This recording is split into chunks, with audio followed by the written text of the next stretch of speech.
beautiful. 78 degrees, Jets football, and we're winning. That's what's going on today. That's why everybody's so psyched. This isn't no happenstance. This is a guarantee, just like Joe Namath said. See that? There are few things in life you cannot put a price on. Loyalty, tradition, fierce passion. Today is a gigantic family reunion because finally, they're back.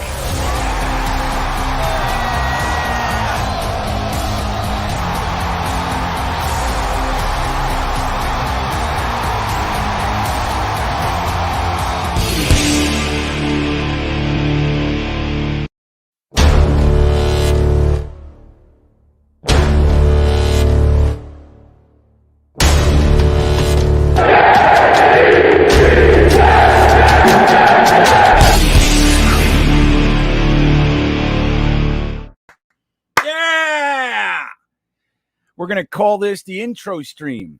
I'm making more. I'm going to make 10 intros all the way till halftime. What do you guys think? I'm psyched to be here, guys. I'm psyched to be with you. I'm psyched for this game.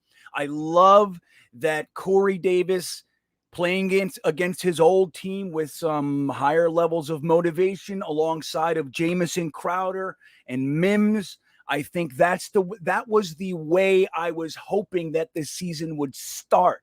So whatever happened, whatever got us here, and I know Keelan Cole will probably start over Mims, but I think Mims will have a greater impact. We get Corey Davis, Jamison Crowder, and Denzel Mims the way it was supposed to be, going into a game with a defense that's not top 5. And their offense is without 2 potentially Hall of Fame level wide receivers. I couldn't be more excited to be here, man. And it's a home game. I wish I was there. I do, but I get to be here with you instead, and that is quite the consolation, I might say. So Phil Adams checking in from the UK. What's up, buddy? Thanks again for spending some time with us yesterday. If you guys didn't get a chance to see that, it's the New York Jets worldwide stream on the Greenbeanjetsfan YouTube channel. Phil tells us how it is that someone from his geographical location ends up becoming a Jets fan, and it was a fascinating story, and I'm grateful and happy that you were with us. It was interesting. So we have Jack D. What's up, man? He says, get Crowder the Rock. I couldn't agree more. John Post, the postman. What's up, friend? Good to see you. Busted Knuckles. Harry's here. What's up, Harry? Ain Wayne is back. Martin Shilton from Germany is here. We already have more than a couple countries represented. That is awesome. FOC, Follower of Christ, is here. Hank is here. We're going to have a good day, guys. So let's get some score predictions going. What do you guys think? Let me see. Here we go. Look at this. I'm putting it on the scroll. Send us your score predictions. Let's see if we really believe we're going to win. If you don't, that's fine too. I mean, when it boils down, I'm just hoping for some competitive football today. I'd like to see a lot of 3-step drops. I'd like to see some play action. And I'd like to see our defense just focus entirely on Derrick Henry. Put Jamian Sherwood and CJ Mosley right on Derrick Henry all day long and let Tannehill beat you with the less than Hall of Fame receiving core that he has. Rye's son is here. Timothy A. Walker is here. Timothy says, we're probably going to need a few turnovers today. Awesome to be here. Yeah, man, I'm happy you're here, and I agree. I would like to start creeping back toward that even plateau for the turnover ratio. Right now we're in the hole. Delshon Phillips still did pick up a fumble and return it 50 yards last week, but even the 50 yards won't help us climb all the way back to even Steven, but it helps. So I'd like to see some of that. Limit our turnovers to maybe even none. Could you imagine? No turnovers? That'd be delightful. And then maybe our defense can grab a couple. That'd be fantastic. So let's go. We have some predictions here. Rye's son comes in and says the Jets go 1-3 today. There you go. That's what I'm seeing. I really am, guys. I feel good. Timothy A. Walker, His prediction is 23-16 New York Jets. I like that. Ryson comes in with his prediction, which is 28-24. That would be a fantastic day.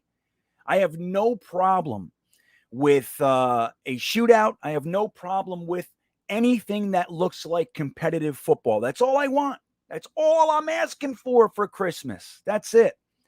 Hank checks in 16-14 Jets. I like that. Kevin Randall is here. What's up with you, buddy? Follower of Christ says 31-10 Titans. Opening drive, touchdown, and last-minute field goal. Still think we're a few weeks away from our first win. Well, while there is logic there, I will give you that. I disagree. I can't do it. If we give up 31 points today to this offense, I mean, unless it's just Derrick Henry all day, every day, right? Which it's going to be. If they score 31 points on us and we can only scrape up 10, I'm going to be very disappointed. FOC, I got to admit. A loss is fine as long as I'd like to see at least 17, 21 points kind of a thing. That's what I'm really pulling for. Martin Chilton checking in with a 24-21 Jets. I like that. Don Mazzarella, Titans win, but a close one, 24-17. See, now what's wrong with that? I mean, granted, we all want to win, right? That doesn't even need to be said, right? We know that. But if it ends up being a really good game, 24-17, and they squeak out a field goal at the end kind of a thing and put it out, I would be fine with that. I just want to see us progress. That's it. Yeah, look, they see you. Teen Bean sneaking in the background. Say hello, buddy. Here he is. Hello. Let me get that off your face. So there he is, guys. That's Teen Bean. He's creeping around today. We will be watching him play football this afternoon. I'm going to go watch he has an away game today. Last game you guys won, what was it, 46-0? He's the starting cornerback on a team that gave up 0 points and scored 46. The week before was what, 48 what? 46-16. And the week before was 46-16. So they're scoring an average of 46 points a game. That's not bad. So we'll get to do that today too. It's a football day, guys. Then we get to watch Tom Brady beat up on the Patriots later. The first time I'm rooting for Tom Brady since the game where we needed them to win for us to get into the playoffs way back in the Chad Pennington era. I was in a bar called the Rock Bottom in West Orange on Eagle Valley Road in West Orange, something like that. Right on the corner of Main and Eagle Rock. Eagle Valley, something. I think it's Eagle Rock. But I was at a little bar there, and I watched the Patriots win, and I was so excited because that catapulted us into the playoffs. I have not rooted for Tom Brady since that day, and I get to root for him today, which means he'll lose. That's the way that's going to go. I know. I hope you're wrong too, FOC. But I get it. You're being logical. There's nothing wrong with logical, unless I disagree with it, right? Let's see what else we got. Who else is checking in? Harry, Jets not 0 and Tennessee 17. Oh, tell me about it. And I'd like, dude, Harry, we need a touchdown, right? We need to see the ball go into the end zone by being held by one of our players' hands today. That's what I need, and not our own end zone. That's not what I want. But I hear you, man. It's like, dude, the last 2 weeks, 2 field goals against the Pats and nothing against the Broncos. We can't live like that. And you see all pregame, all the Sam Darnold resurgence vids, and everybody's like, oh, look how great. I can't stand it. I just can't. When is it our turn, guys? Well, we'll see how they play without Christian McCaffrey. They're playing the Cowboys today. That's going to be a good one. I'm rooting for the Cowboys to bring them back to the ground a little bit, back to earth. Dude, their offense, the Cowboys' offense is amazing. Yeah, good point, Team Bean. It's either going to be a shootout or just a domination. The Cowboys. Yeah. So Team Bean thinks the Cowboys' offense is amazing, and that the Panthers' defense is finally going to, see a team that can hang with them. So So look at this. Timothy A. Walker says, Bart Scott said this morning, put a helmet up under Henry's chin and set a tone. That's right. Did you see the guy? Who's the running back on the Broncos that got Melvin Gordon? Right. I always want to say Melvin Ingram. Melvin Gordon is still injured from that play. He has ribs, broken ribs or strained ribs or something like that. Like C.J. Mosley crushed him. And he has a leg issue somehow on that one. He got rocked. So if C.J. Mosley can lay one of those on Derrick Henry, see that, and that's the thing. Like you hear Bart Scott, who was at one time our linebacker, right? We know this. The way that he would run in and take blocks too, like Bart Scott was amazing at that. Like you can't remember, you can't forget that the linebackers and cornerbacks, like their job is not always to make the tackle. Their job is to take the block. It's one of the things I used to teach my kids when I was a defensive coach for the Young Bucks. I used to teach them, like, you can't all get the glory. This is a team game. If you're running in and he has a blocker, you got to take that blocker on. You take the blocker away so the next guy can make the tackle. You try to go around them, and then that blocker ends up running free with the runner for a long time. But Bart Scott used to set that tone from the first play. He would run right in and crush the guard, crush the running back, whoever it was blocking. He would crush them and let them know this is going to be a long day for you. And that's what we need to do today. And C.J. Mosley, we know, man, he is a stud. That's not some guy that we're hoping can be good. I mean, we're hoping that he can stay healthy. And we're seeing that some of the rust that he had with a 2-year hiatus is actually being shaken off, which is so nice to see because we didn't know if that would happen or not. But C.J. Mosley is a stud, and he is a legitimate linebacker that can do exactly that. Run into Derrick Henry, lay the wood, and let him know this is not going to be an easy day, friend. That's what it's not. It's not going to be like that. And we got some small defensive backs too, like Michael Carter II, and even Eccles is only 5'10", and then we have Javelin Guidry. These are small little fellas. So I could see small fellas. So I could see, if Derrick Henry makes it to our defensive backs, it could be a long day. Our linebackers and linemen have to take care of him. Have to. So that's a good point, Tim. Let's see. John Holton's in the house. What's up, buddy? Robert Bryan. Let's go Jets indeed. Let's just hope our cornerbacks don't get turned into another Josh Norman. Dude, I know. Worst.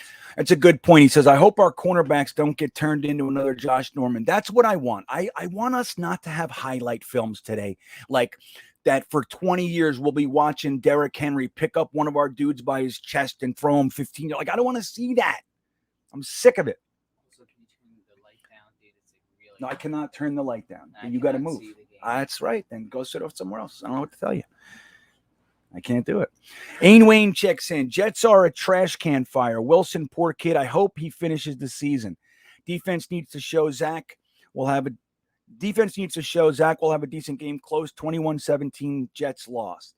Well, yeah, I mean, look, I don't think we're a dumpster fire. I think that what we're seeing is a lot of confusion, a lot of trying. We have a lot of people doing this for the first time, trying to put it together. So as long as we're competitive today, again, this season's about progress. So I hear you, Ain. I do. But I don't know if I would say that yet. 0-6, dumpster fire. 0-3, not yet. The can is loaded with the papers, though. I'll tell you that. That's right. Lots of 0-3 teams. Dude, think about this. If we win today and then we go to London and beat the Atlanta Falcons, dude, we're 2-3 heading into the bye. Like, that's nothing wrong with that.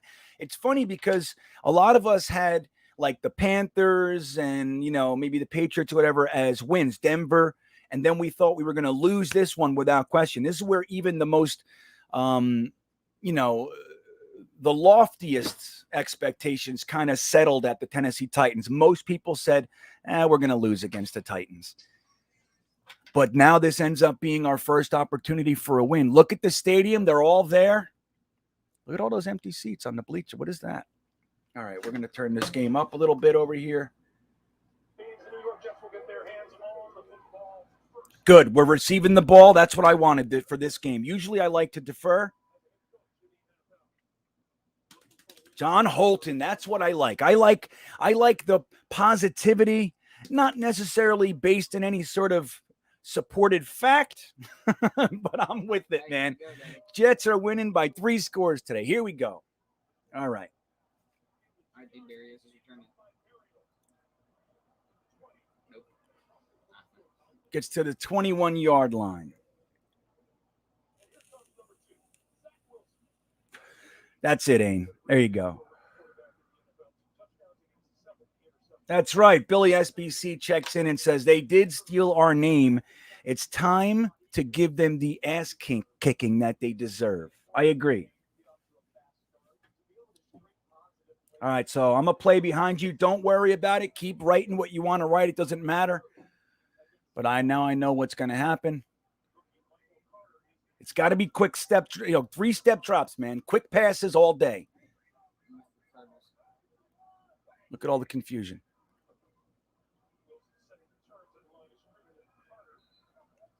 Good. Crowder. That's what we want today. I'd love to see one of those 10 reception games for Crowder. You know what I mean? 5 receptions for Mims. Good, I'm starting Crowder. You're starting Crowder today in your fantasy league? Yeah, see how he does. All right, I'm rooting. He's been really good for fantasy. Yeah, that's good. I also got Denzel Mims. I'm starting him, but just seeing how he does. All right, let me see here. Oh, my God. Look at Carter, though. Oh, man. That was quite the pop, though, on that last run, guys.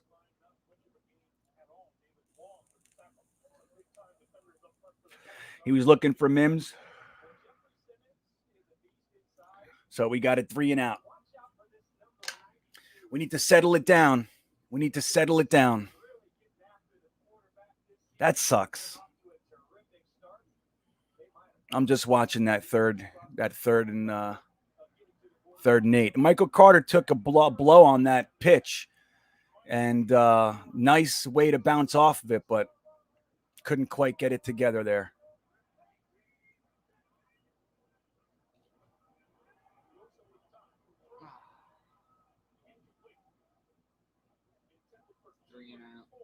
So did Keelan Cole drop that? Or maybe he just didn't try. Or was I couldn't quite see it. Did that hit Keelan Cole? Oh yeah, we have Morstead as our punter. Yeah, we have Morstead as our punter. Matt Amendola. That's it, Rob Yoke. I was just going to say the same thing. The pocket, we gave him time. So if that continues, if that alone continues, we're going to be fine today. I couldn't see that.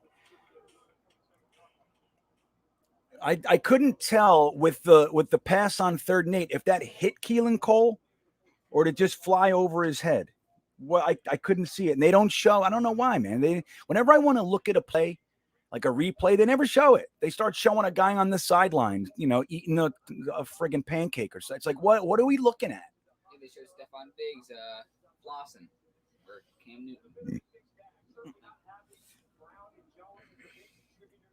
Well, Jack, we don't know yet. You know what I mean? I hear you. I'm as disappointed as anyone. But we'll see. We'll see how he settles in. It's his 3rd game ever calling the plays. So look at that. Come on, Sherwood.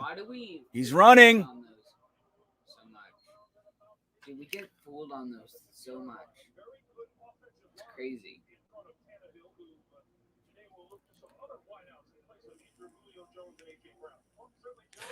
So there's going to be a lot of stuff like that. They're not going to want to depend on Chester Rogers and the rest today. It's going to be Henry and maybe those Tannehill runs and short stuff like that. We have to – C.J. Mosley should be on Derrick Henry all day long.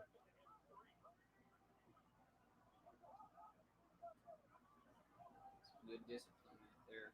He jumped. Oh, look at that. He's first down, but I liked how Quinnen peeled off the block on that. So you guys are a play ahead. I just watched the Quinnen Williams tackle. That was a nice shed, man. That was impressive. Granted, he got the first on that play, but so we're about to watch a sack I like that. Rise Son checking in. Billy checking in. Hank checking in. Robbie Oak checking in. No, you guys are good, Robbie. You guys are Let's good. see who gets it. It's almost become comforting to like know what's happening for me. Look at that, CJ Mosley. CJ Mosley and Bryce Huff. That was beautiful. That was good sack. That was good. That was a good sack.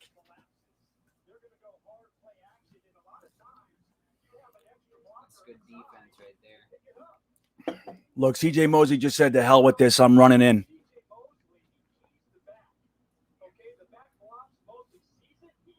See how smart CJ Mosley is, though?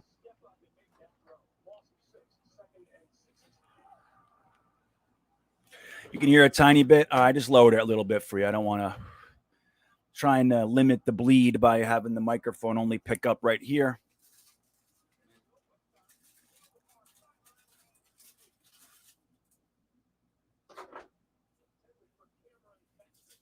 And man, they're gonna have to run it a lot because their wide receivers are not too good. What's happening there, James Thrice? Good to see you, buddy. That's right, Billy. Oh my God, dude! Bryce Hall is all over that guy. Wilson. Who the hell's Wilson? I don't know. Who the hell's Wilson? A safety? Wilson? I don't even know who that is. CJ Mosley wasn't ready. Oh. To see, again, an opportunity. And that's what we got to do, man. We got to set that tone, Billy. We got to set that tone.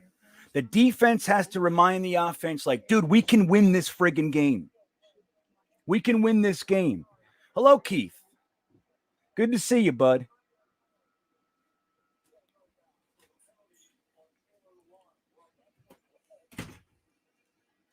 I can't wait to find out why your jaw's on the ground. Or is somebody's jaw on the ground in the game? Oh man, dude, he wasn't set.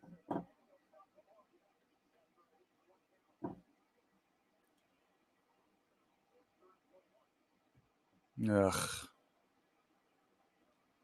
Let's see here. Let's see him convert 3rd and 21.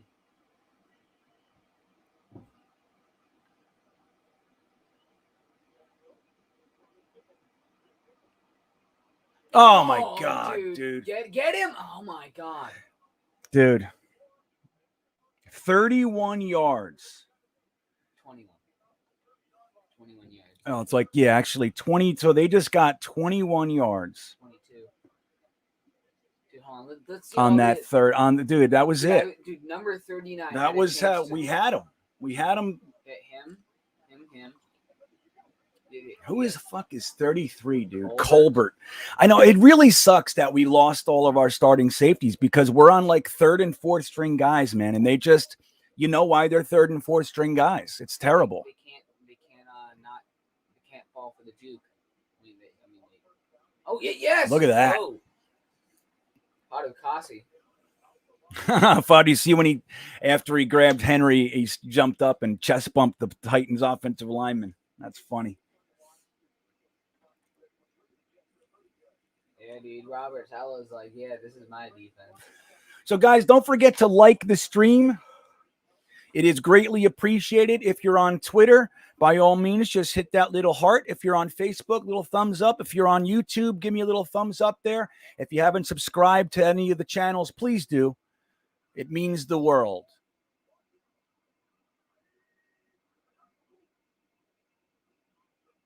I received a screen. Oh, yeah, that was good. I don't want to say that's a good tackle because it wasn't. But well, no, he got him. It's good enough to get him down, yeah. That's what. Oh, hold on. I'm here. I can't believe the battery died already. Do me a favor. Take the battery out of there. No. Merrill, can you take the battery out? Oh, dude, that was so much interference. No, it wasn't. They both turned around. So the flag, what is it? Defense. Jesus. Okay.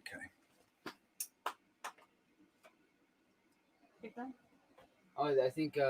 Oh yeah, dude, we jumped. 5-yard penalty. Okay.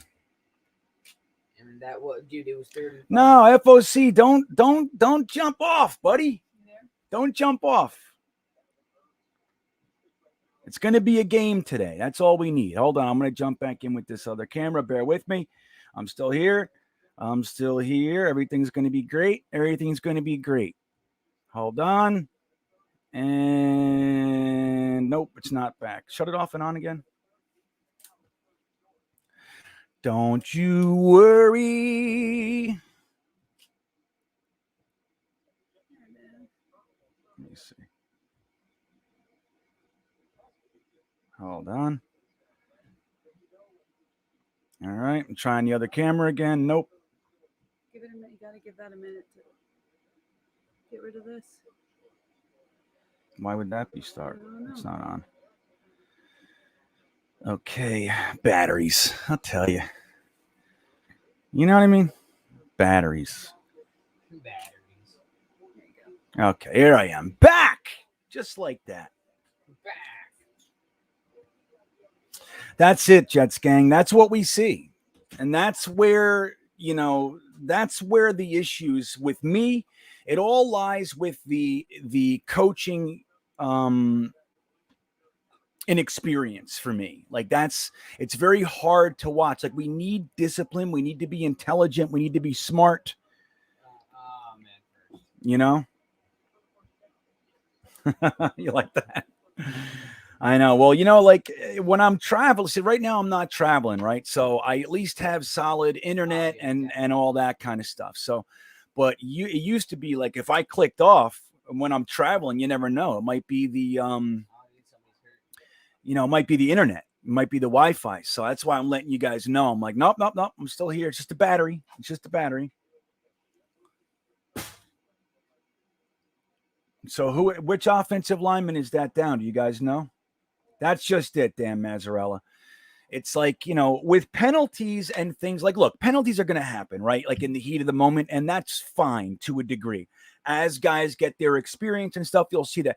But like jumping off sides and like unsportsmanlike, that comes from discipline. That comes from accountability. Like guys have to know, I can't do that here. I can't act like that.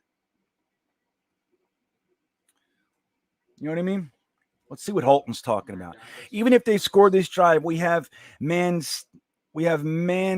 think manhandled them on the line, just beating them up. Keep doing this all game, just hurt them, ruin them until their bye week is over. Well, right. And that's the thing. Like, it's early, dude. It's an early game. Like, our offense came out. The runs looked okay. The pass, I couldn't see the replay. I don't know if Zach Wilson just sailed it or if it hit. I don't know what the play was.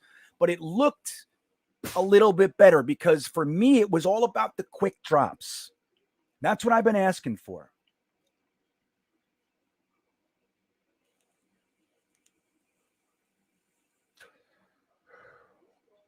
So, Diana, are you a troll or are you one of us commiserating? Because commiserating is fine. And also being another fan is fine. But being a jerk off is not. That's just the only thing I don't like. If you're going to come here and try to hurt our feelings, like, stupid.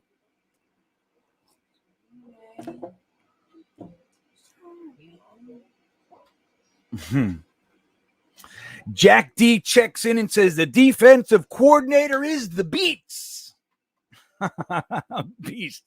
Yeah, I got to say, out of the coaches so far, I am happiest with Jeff Ulbrich. Okay, like I am. I think he's doing a good job because we can't forget this is his first job as a defensive coordinator too. He was an interim defensive coordinator last year for the Falcons, but that was just a mid-season promotion because they fired the head coach.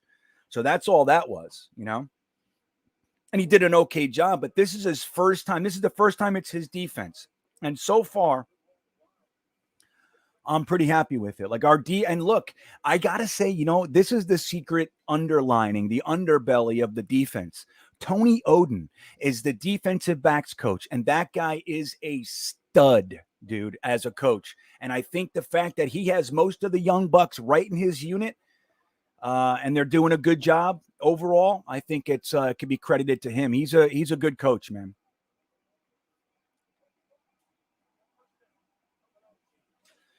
All right, let me watch what you guys are seeing here.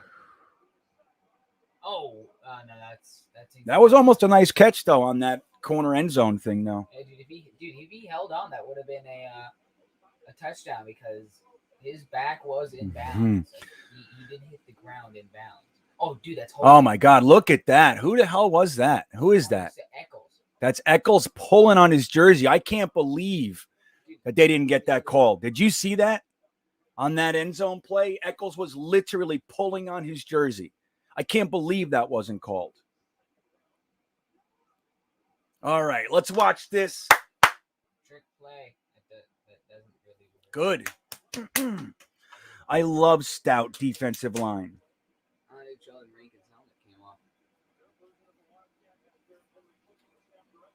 We're doing well with Derrick Henry so far. Well, I think one of the things where Derrick Henry is really able, I mean, he's a beast. There's no way to say it otherwise. But the fact that you have A.J. Brown and Julio Jones and, last year, Corey Davis, like the fact that you have to worry about those guys loosens it up just enough to where he can actually stomp through people all game. I think the fact that those guys aren't here. Go, yes! Oh, yeah. Oh, man, who was that? 56? 56 Sherwood. Is, no. That's Quinn and Williams' brother. It's Quincy Williams with the big old-fashioned sack. Iron flag. Tim checks in.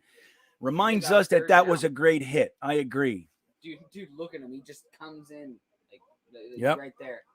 He just comes in. Nobody. But watch the defensive line. It's all about, look at Huff pulling him that way. See, that was great play. That's good defensive design on that sack.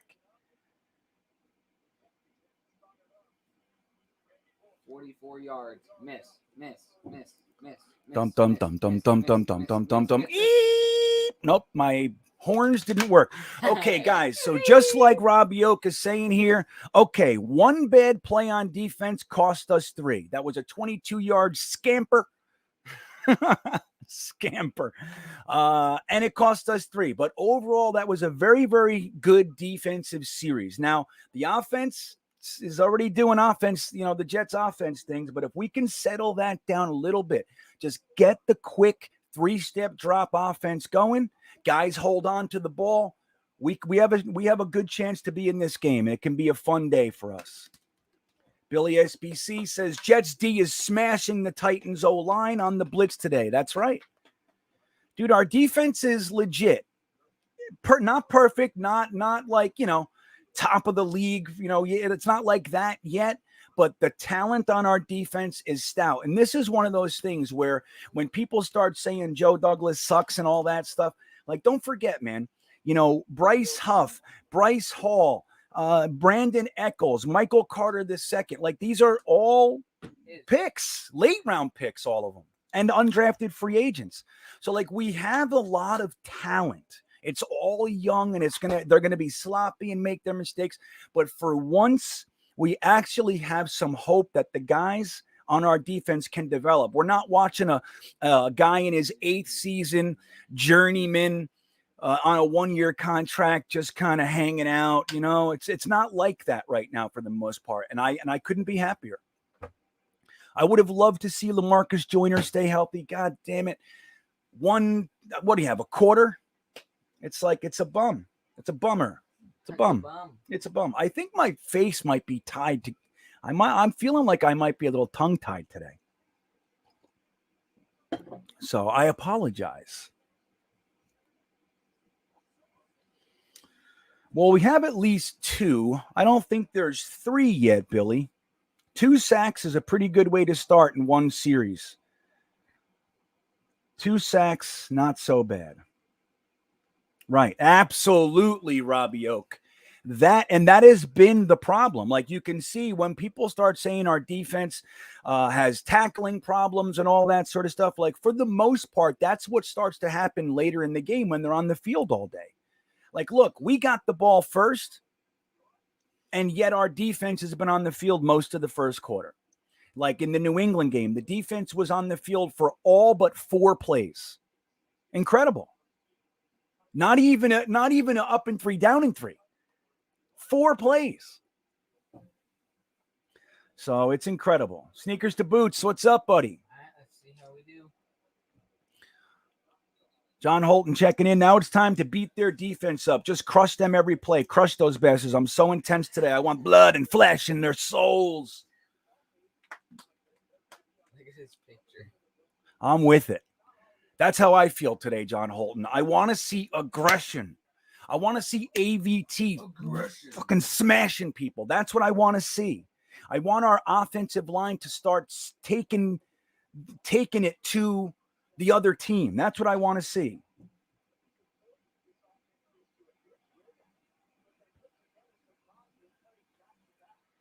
All right, Crowder, you were good. Screen. Look at this. Tevin Coleman, go. So Tevin Coleman. I was really hoping to see LaMichael Pirine activated for this game, or active. He's on the 53, but see, they pushed Josh Adams back to the practice squad. Look at that weirdness from the Chiefs. Jesus. Yay, I have Patrick Mahomes on my fantasy.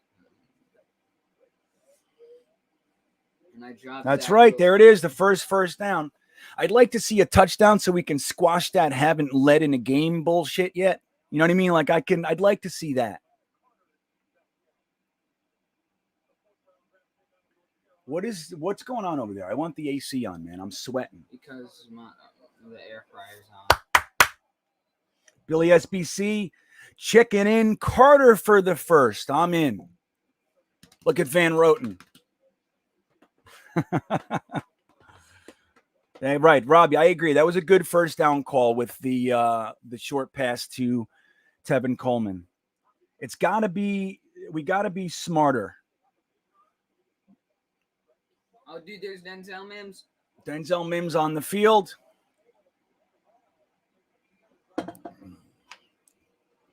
Wow, dude. You know, and that's what we call going back to the well, right? The play worked on the left side. Let's try it on the right side. Like, just come on. You know what I mean? Come on.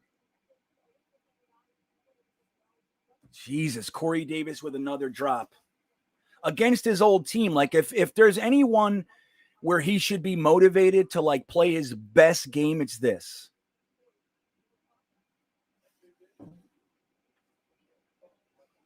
I'm telling you, we are Jets. I don't know what's up with Corey Davis, but you got to take him out. Like if he can't catch, and this is his 4th game with a drop.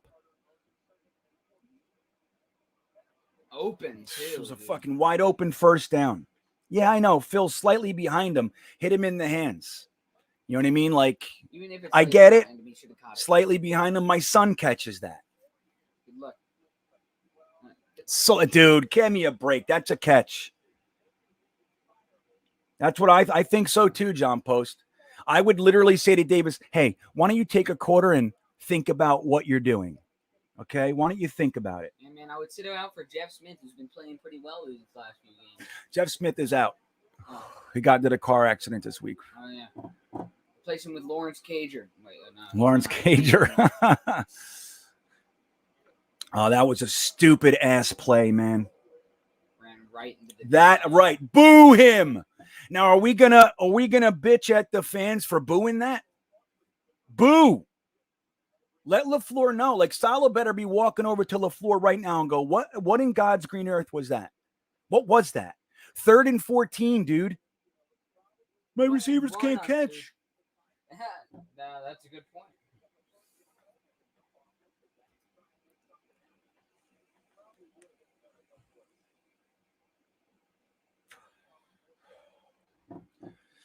Yeah, dude, I don't get it, man.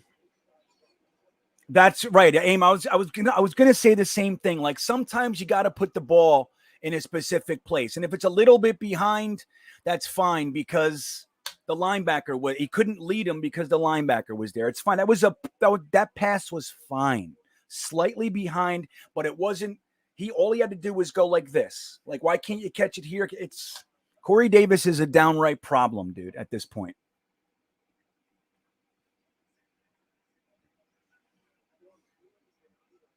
Ricardo Flowers checking in from Bahrain. Really? How cool is that? Well, I got to say, Ricardo, I'm not really sure.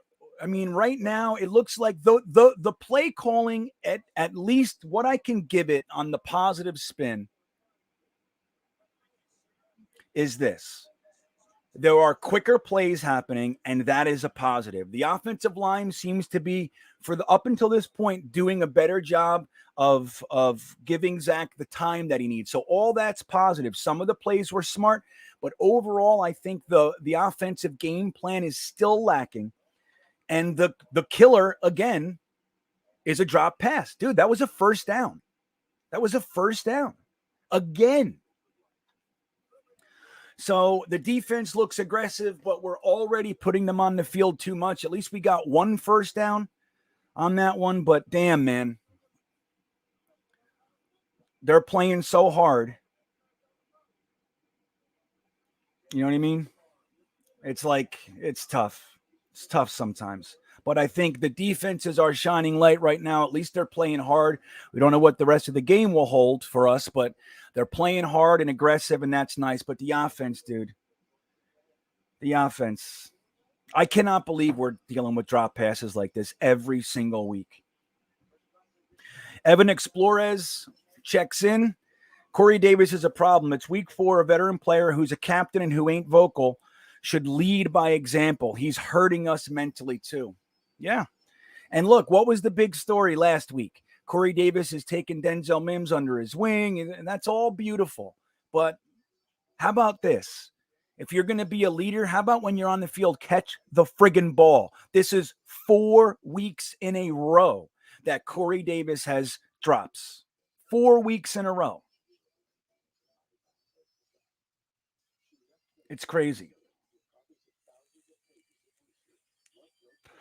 Well, Michael Terry, even if he's not like a number 1 receiver, you know how we use that term a lot, right? Even if he's not a number 1, when the ball hits you in your hand and you're a number 5 receiver, you're supposed to do one thing: catch it. That's it. It's the only job. He went there. He split the linebackers. He was right there. Zach Wilson hit him in the hands, and he friggin' dropped it. It's crazy. 9 quarters without a touchdown. It's great. I know, Robbie. Where's Crowder? Where's Crowder, everybody? He's been out there.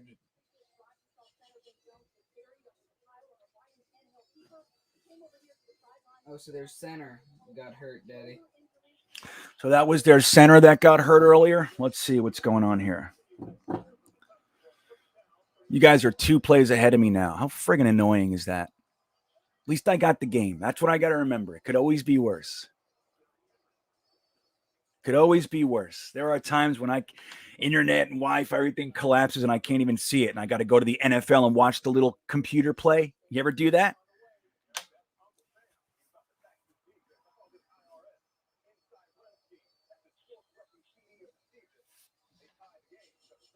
All right, Diana, you're gone. You're gone. I'm not having any of that crap. You've been slightly annoying the whole time. But now that you're talking about what you're talking about, you're gone. I don't care. You're done. I don't know what that is. NGBNF Bullet says Ashton Davis is in at safety. I love it. Yay! Finally. Look at those Jets fans. Come on, fans. Get loud in there. Jetnation's in there. We got Gotham City in there. Everybody's there. Let's go.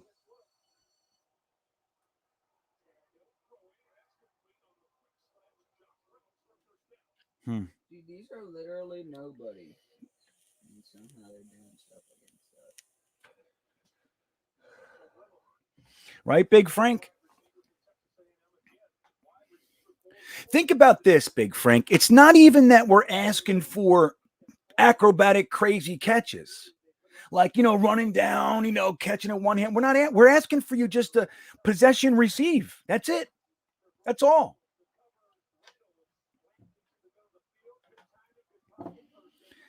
Big task at hand. Is this supposed to, this is how many times are you going to talk? How many times with the pets? Like, is this supposed to be funny? I don't even understand. Like, that's probably the least effective troll I've ever seen. Oh, man, So effective that I'm actually putting you up there. That might be Eccles. Like, that's how dumb that is. The pets. What are you, 12? Maybe you are. Big task at hand. Eccles is hurt. What is it? Little ribs, little lost his air. Brandon Eccles is hurt. That's all. Yeah, right, Billy? Their first year tight end catches the ball with one hand, and our starting number one receiver can't catch one that hits him right in the numbers. Yeah, it's crazy. And don't forget, 2 interceptions are on Corey Davis, as well as dropping, first down potential passes,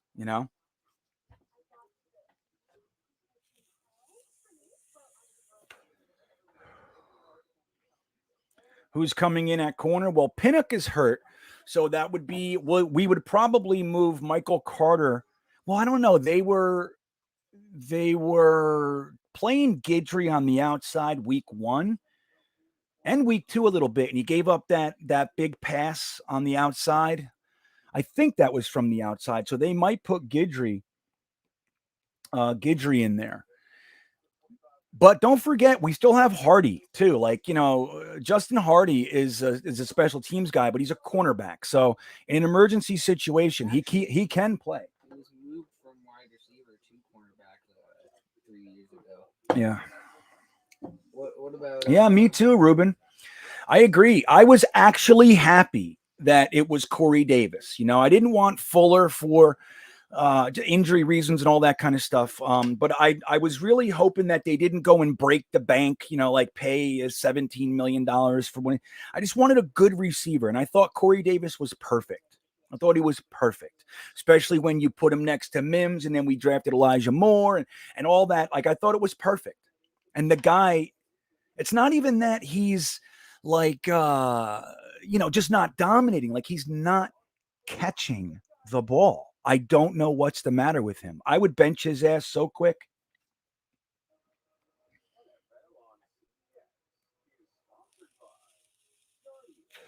Hell yeah, Evan. Well, the good news is next year, I think we're going to draft one early. I think Kolar from Iowa is a very good option. And I also think Ruckert from Ohio State, he's on a little bit of a quieter start, but he's still effective. Both of them are excellent blockers, excellent hands, great yak, all of them. But yeah, man. I mean, and look, during the cutdowns, Nick Eubanks, Poljan, all these guys were let free.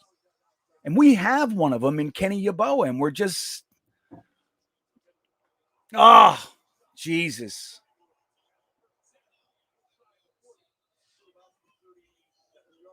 Damn. Billingsley. Right.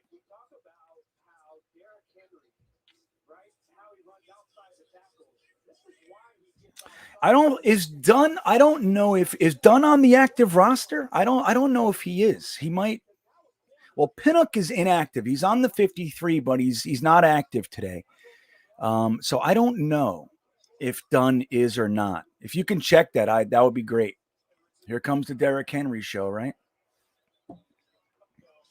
Right, FOC. I think Quincy Williams is settled. Now, look, the first week that he was in, he had 2 missed tackles that were pretty ugly. So he's not a perfect player or anything like that, but he is laying some wood. He is laying some wood.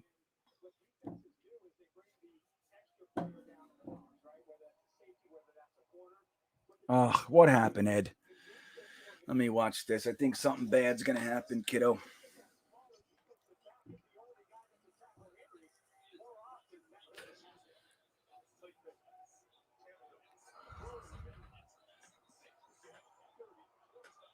Yeah.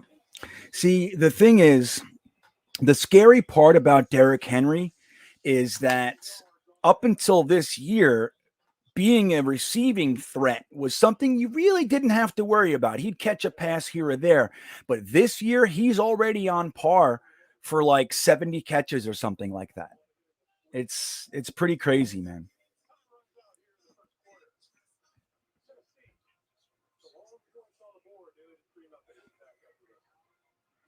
It's like tackling a grizzly bear.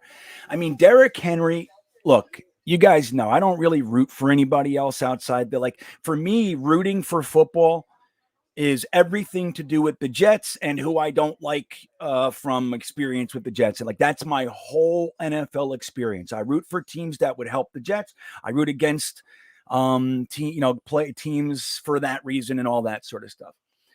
Look at Nick Mangold. Look at him. So, but all that aside, Derrick Henry is exactly the type of running back that I love. Exactly. Exactly. I loved the way Marshawn Lynch played. I loved Chris Ivory for us, a little bit smaller than Derrick Henry, of course, but similar style, like just that can burn you, but will run right through you if need be. And Chris Ivory's body just couldn't take it, unfortunately. But man, did I love having him. Jerome Bettis, right, Jack? Those types of guys. Remember Christian Okoye, the first like super monster. You know what I mean? But that goes all the way back to Jim Brown and all that kind of like those types of running backs are my favorite always. Like I love the scat backs and all that's fun too. But my favorite type, like the way that I was brought up to play football and how I always enjoyed it most was to impose your will on others. Like that's football to me, not to like avoid the tackle. Like that's fine. But for me, I enjoy more when they do everything they can to stop you and they cannot. And you just tell them like, we're running right here in 2 seconds and they stack it and you go, and you get 8 yards on them. Like that's what I like. That's football to me. You know what I mean? That's why I like tight ends so much. Tight ends are the men. That's what I like. That's right. What's up, Richard Higbid? Good to see you. Watching, waiting, and worrying from Sheffield, UK. Can't wait to do all this in person next Sunday in London. Oh, good. I'm glad you're going, buddy. We have Phil Adams, who was on our New York Jets Worldwide live stream yesterday. He has seats right behind the Atlanta Falcons bench, and he's going to be displaying a flag that he made. We call it the Jets Jack. It's the Union Jack in green with all the previous Jets logos through the years. He's going to be hanging that right behind the Atlanta Falcons bench. So I'm glad you're going to be there with them.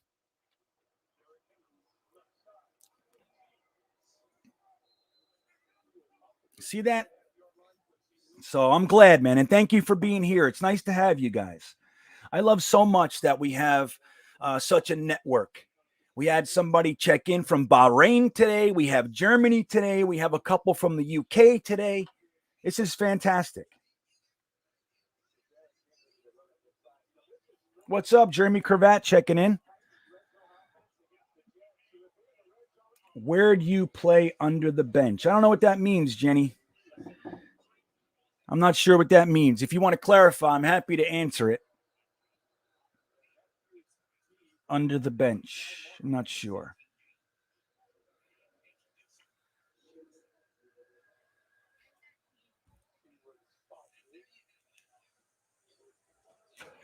Well, that's it, Sesh. The Jets are purveyors in creating and maintaining records of humiliation. That's our thing. That's what we do. You got Ed from Ireland. See that? We're all over the place. It's incredible. Too bad the game can't, can't be more fun. Oh, go! Bad snap. Good snap. Good snap. So Ed's from Ireland. There you go. And you put the flag. I'll post that for you. There it is. All the way to this. Like they were at like the 5th yard line. Now they're at the 33. Oh my god. You only play pee-wee football with little kids? No, I don't play I'm not sure. I'm not sure if you're trying to troll me or if you're really asking a question. You know, I don't think you're being a moron. That's what I think, Jenny. If you want to clarify, I don't even get it. This is some weird humor. It's like the other guy with the New York Pets. Super funny. So there you go. 6-0. One touchdown, and this shit's over. That shit's over. Oh, there Why she can't is. our offense do anything? Oh, Jenny. So stupid. There you go. How you like that? You're in a timeout, Jenny. Aw. Well, Holton, we can't be done. He's going to be here for 2 years. You know what I mean? He's going to be done in 2 years. I think he'll come around. LaFleur is actually known as a very wise offensive mind. I think he should be upstairs. I don't understand. Like, we have Matt Cavanaugh on the ground. We have Rob Calabrese and John Benton on the ground. Let LaFleur go up top where he can see the plays. That's what he's used to. That's what he's comfortable. I don't understand it. Like, why create any wrinkles that put us outside of a comfort zone? Like, we already have enough. You know, first time this, that, the other thing. Then we have all these rookies, like all the injuries. Like, why create another difficult scenario? Why?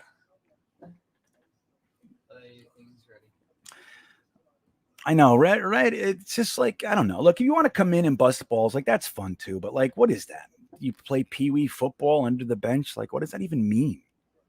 You know? Your mom's calling me. You know what I mean? My mom lives in fucking 1,500 miles away. What are you talking about? Basement rent money? What are you talking about? What the hell? I don't even have a fucking basement. I drive around in an RV, riding roller coasters. Clearly, you have not been paying attention. Thank you for the super chat, MN. I appreciate it. Go Jets. I would like for the Jets faithful to give thoughts and prayers to Tony Danza. Get well soon. I will admit I am not aware of what's going on there. Is Tony Danza, did something happen to Tony Danza? I love Tony Danza. He was a big part of my childhood, as was Alyssa Milano. She was my first imaginary girlfriend way back in the day. I even looked into and I found out that we're both Sagittarians. What do you think of that? I thought it was destined. I thought it was meant to be. I thought when I was little, I thought Alyssa Milano was going to be my wife. That's what I thought. So, okay, let's see what we got here.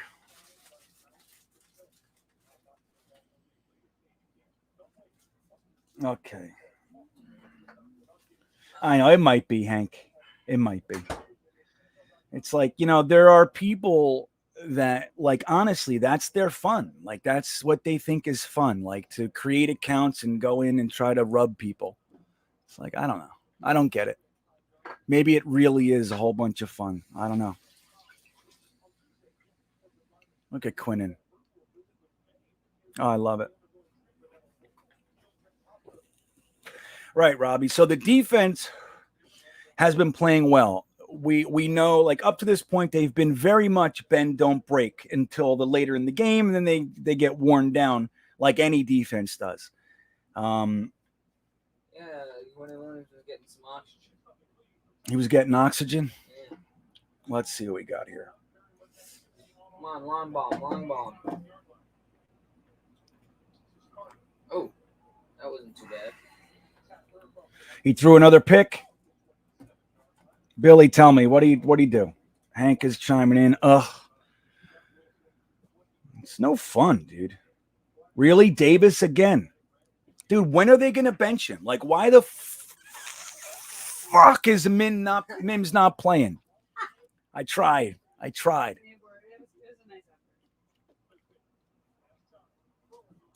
Oh, that was all Wilson. Guys, we're in trouble. Yeah, we're in trouble. You know, you try to be positive. You try to look at things in an objective fashion. But, like, what was that? What was that? I know. That's the thing. Let's look at this. Stop targeting Corey Davis at all. I'm telling you, it doesn't matter. If he's around it, it sucks. Oh, he slipped. God damn it. Yep, that's it. That's a timing play. So he's supposed to be there. And so not only is he dropping passes, he's falling on his face. Bench him. Bench him. Just let Mims play. Yep, that's just it, Robbie. Now the defense is going to start doing things out of frustration. They just sat down 3 minutes ago and they're on the field again.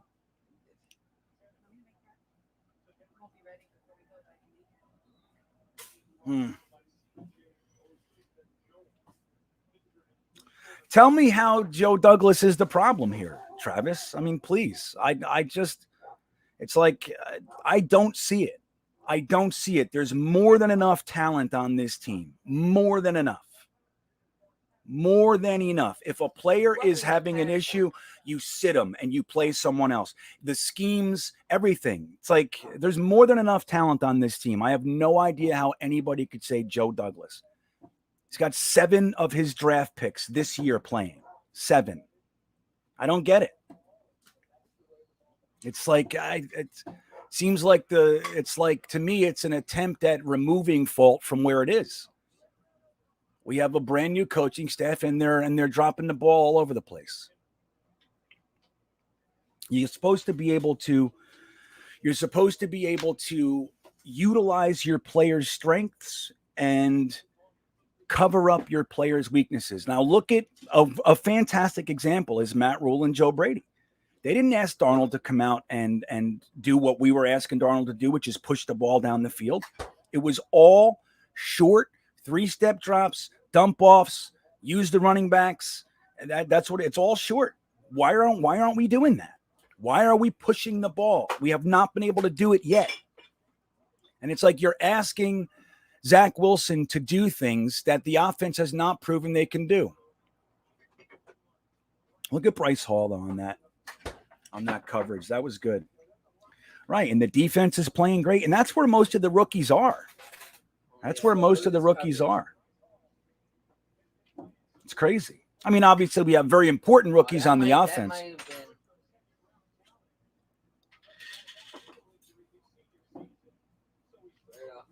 That's just it, Jack. In my opinion, the blame, if you want to say blame, is on Mike LaFleur and then Saleh for continuing to just allow him free. Like you have to create a plan and say, this is what we can do and this is what we can't do. And this is all I want to see.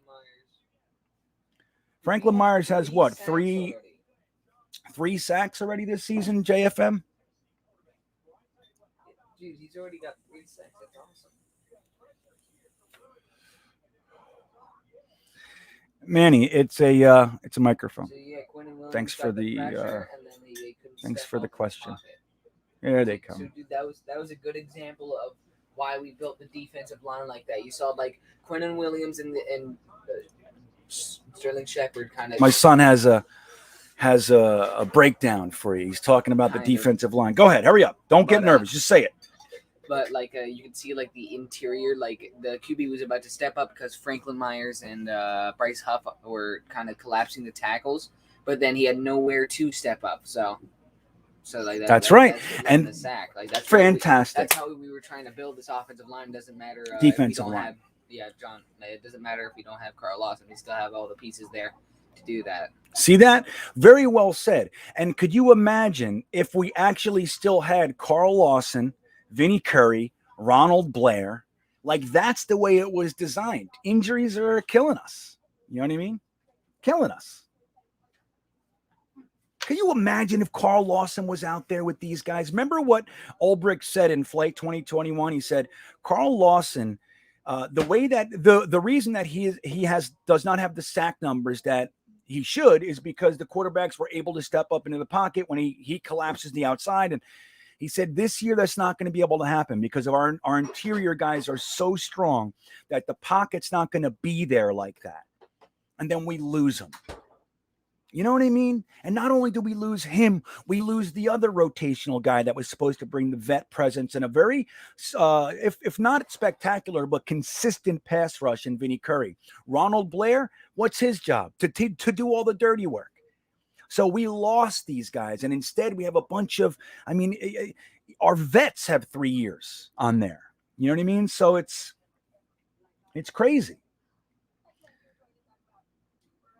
The defensive line is legit, dude. And so the defense, even if look, they're going to give up their plays, they're going to make their mistakes, all that. They're all young. But dude, we got them playing. We got them playing. That's right. We just need to score. You know what we need? We need a fucking drive with more than one first down, dude. It's embarrassing.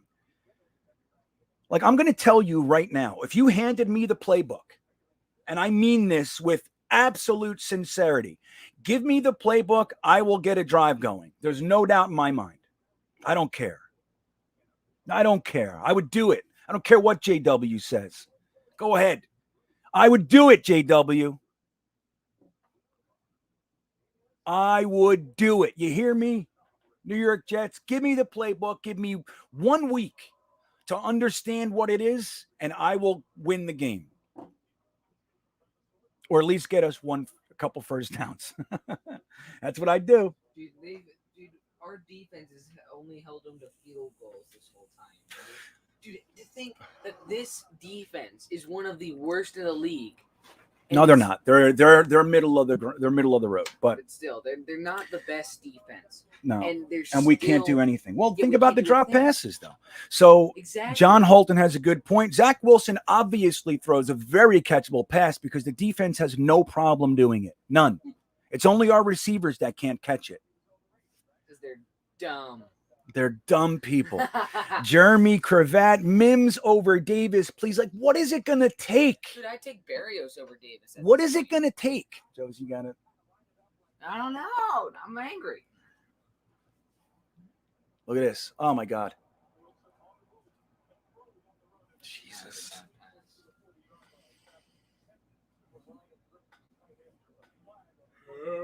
That's it. That's my fear, sneakers to boots. Jovis.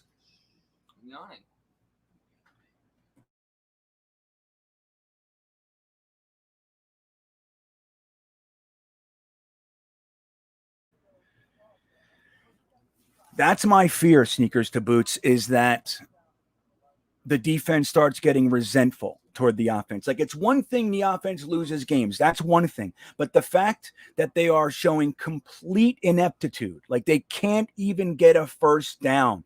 And when a guy's open, they drop the pass, like all that sort of stuff. Like, they're going to get resentful. They just put their ass on the seat and they're getting called back up into the field. And that's no way to do it, man. There's no way to do it.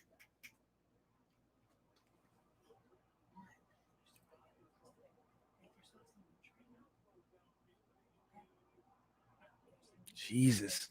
Dude, this is like, look, I'm a play behind you, right? So that play where Zach Wilson avoided just amazing amounts of pressure, and then he threw it, like, it's like I'm getting a fucking heart attack. It's hitting off our guy's hand, hitting off the other guy's hand. It's like, this is stress ball. Look at that. Misses that guy. This guy don't know he's there. Oh my God. Davis has a catch. Skeedily doop boop, but Mr. Terrible is in the house. Deedly doop. You're going to tell us the stuff. Look at that. Corey Davis. Davis at last, Hank says. Let me see this. Oh! And he drew, dude. I was like, how come they didn't tell me about that fumble? Right, Jonathan.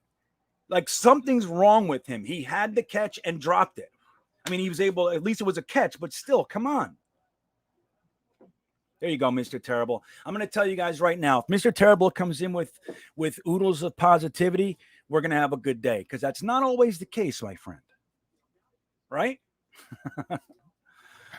Mr. Terrible bringing the positive vibes.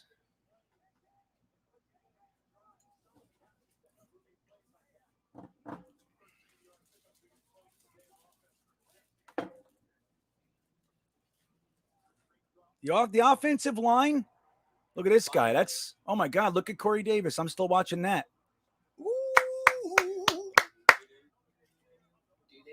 Go no huddle. I'm with Mr. Terrible today. Mr. Terrible, you and I are lockstep today. That's what I want to see. Up tempo, man. Up tempo, quick, quick, quick. Keep the defense tired. Spread them out with the wide zone. Make them run horizontal east to west all day long, man. That's what you're supposed to be doing. That's what works.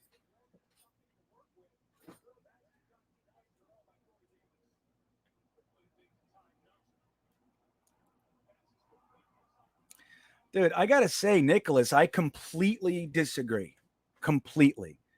And I watched these games 3 and 4 times. Zach Wilson has the most drop passes in the NFL. He's number 1 sacked. Don't even stop blaming the line. He has the most sacks. He has the most hurries, or second most hurries, and the most pressures. I mean, what do you mean stop blaming the offensive line? And I don't even blame them. I blame the scheme. I don't get it. I don't know what people watch when they watch football sometimes. I really don't. Oh! Now that wasn't the line on the Michael Carter behind the line tackle. I know. This is just it, Mr. Terrible. 3rd and 4, Mims isn't on the field. Like, what the hell are they doing? There's some sort of weird something. There's something else. It's not football related. It's not. Because Mims is the best wide receiver on our team, and they cannot figure out how to use him. On a 3rd down play, Mims is clutch. Mims is the only receiver I would throw it to. And yet he's not even on the field.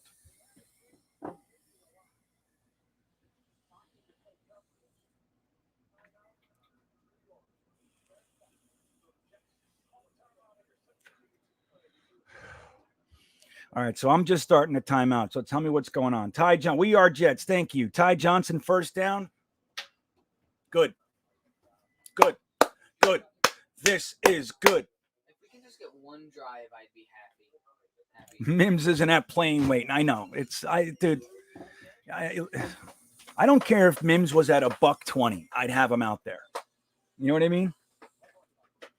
Totally. This is it. Everybody, look at this comment I'm putting up there from Mr. Positive. Mims is a number 1 receiver, guys. Now, maybe not Calvin Johnson, but he is absolutely the best receiver on our team. And I just can't believe the offense should be designed around him. Yeah, dude, that's what it's supposed to be. Offenses are supposed to be designed around the players. I don't even want to talk about the offensive line because I don't want to jinx it, but it looks like some work has been done there.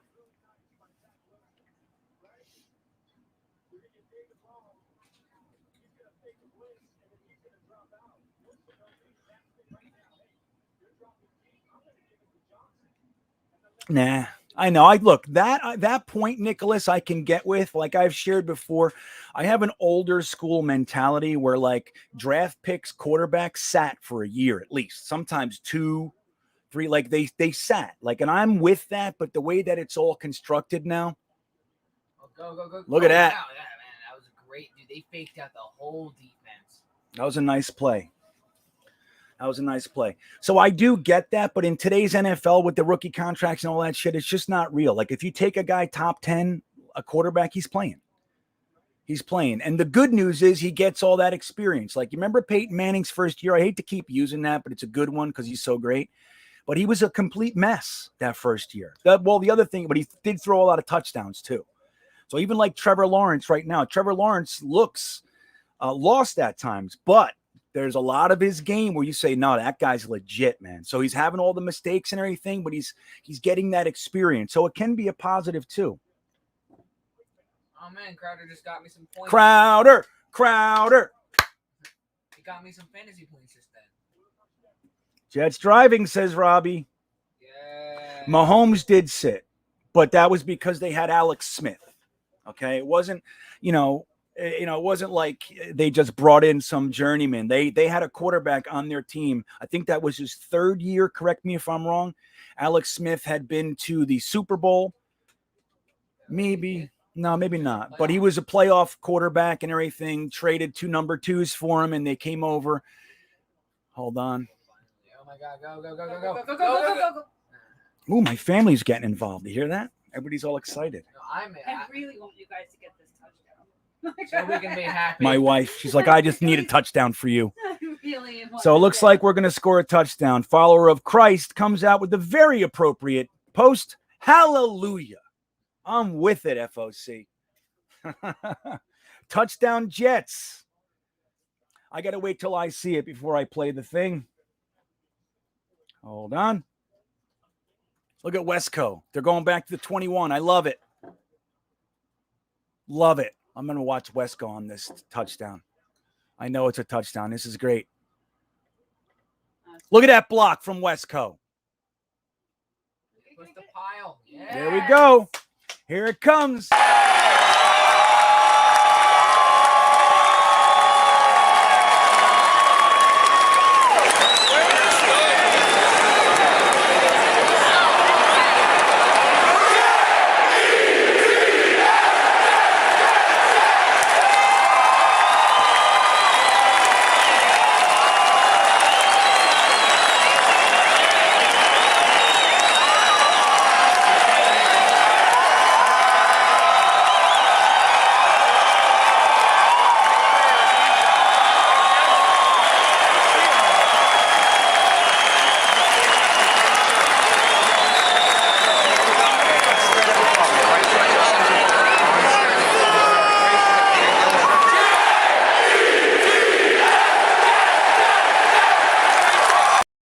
Oh, I love it. I love a touchdown. Michael Carter with his first NFL touchdown. I'm in, everybody. I'm in. Right, Ed. Thank God we got a touchdown. And just like that, we have our first lead. Or no, we don't. I thought maybe we did. I lost track of something there. Okay, there it is. I remember now. Chris DiNardo says the offensive line got that touchdown. I agree. Wesco had a key block as well, so that's good. That's, it looks like when you impose your will. I love that drive too. I love that drive. Now the defense. We hit an extra point. Now the defense can come out invigorated. Like, holy shit, we might have something here. Young Stench says this team is happy for one another. Look at Salah jumping around. It shows that they really care. Hopefully we can build off this a bit. We have potential. Absolutely. Absolutely. Feed off that energy now, Dan says. Right on, buddy. Let's see if that inspires a defense. Well, I know over here. Do you guys feel it? Over here, we're already feeling it. We're all psyched. My wife and son, they were jumping around. It's all it takes. Yeah. Right. Jeremy says, that's what we can be when we eliminate mistakes, says the announcer. I thought that was you. I was giving you full credit for that, Jeremy. So, guys, don't forget, if you're here and you're in a good mood, go ahead and hit that like button. If you haven't subscribed to Jet Nation's YouTube, please do. It's greatly appreciated. Don't forget, Jet Nation is the place that is not trying to make a single dollar off you guys. Everything is free. Their entire forums, all their writers, all their articles, everything is free. Jet Nation, they've tried to buy Jet Nation out. SB Nation, all these things have tried to buy Jet Nation 100 times. The guy won't sell because he wants Jet Nation to be free for all of us. So the least we could do is give him a sub, give him a like on their videos. And in addition to that, if you'd like to support me, you can see my Patreon information is right in the description of this video. And you can go over to Greenbeanjetsfan and hit like over there and sub over there too. It's good stuff. And that's just it. And did you guys, let me play this while I'm on commercial. This is what it is. There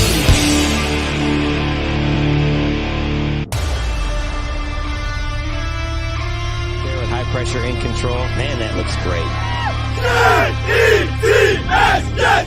Jets! Oh my God, it's so beautiful. 78 degrees, Jets football, and we're winning. That's what's going on today. That's why everybody's so psyched. This isn't no happenstance. This is a guarantee, just like Joe Namath said. See that? There are few things in life you cannot put a price on. Loyalty, tradition, fierce passion.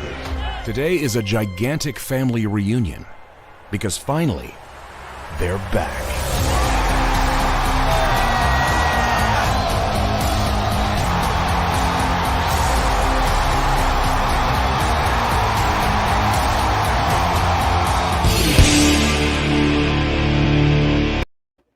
there it is for all of you guys who have not seen my feature on One Jets Drive this past week from the home opener. I was fortunate enough to run into the One Jets Drive crew and just started blah, blah, blah, blah, blah, and they used it. So there it is. We should be in a good mood, guys. It is now 9-7. New York Jets are coming on back.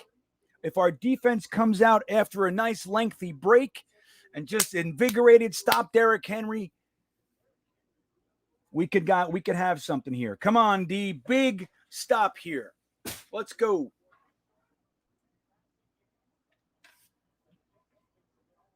Yeah, that's actually funny, Manny Fresh. That's funny. You can put a price on that. It's called PSLs. Look at that. Look at C.J. Mosley meeting Derrick Henry like that. You see that?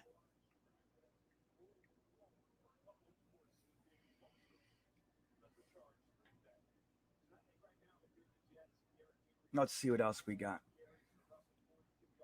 That's right. They only have Henry right now. I mean, look, obviously they have other players, you know what I mean? But like their offense is Derrick Henry. All we have to do is stop him. They put the guy in who they weren't putting in. Hold on. Come on. What? Did they put that guy in? Denzel Mims? Yeah. He's in, but they're not doing anything with him. Little bit. What's his position? Wide receiver. No, Jack, what was that? I saw something on Twitter. It said something about Urban Meyer. I didn't really catch it. Hey, Windows, what's up? We have to remember we are going to keep getting better. We have tons of draft pick next year and just need to keep building. That's it. Like, look, in my honest opinion, all we need to see is progression this year. That's it. It's when they go 3, 4, 5 games in a row without scoring a damn touchdown. Oh, come on.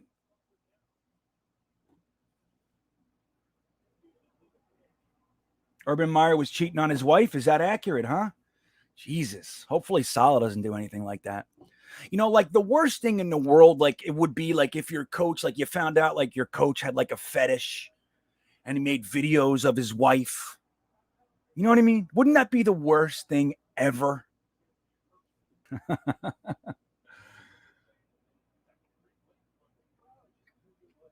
Shankaroonie. Shank the punt.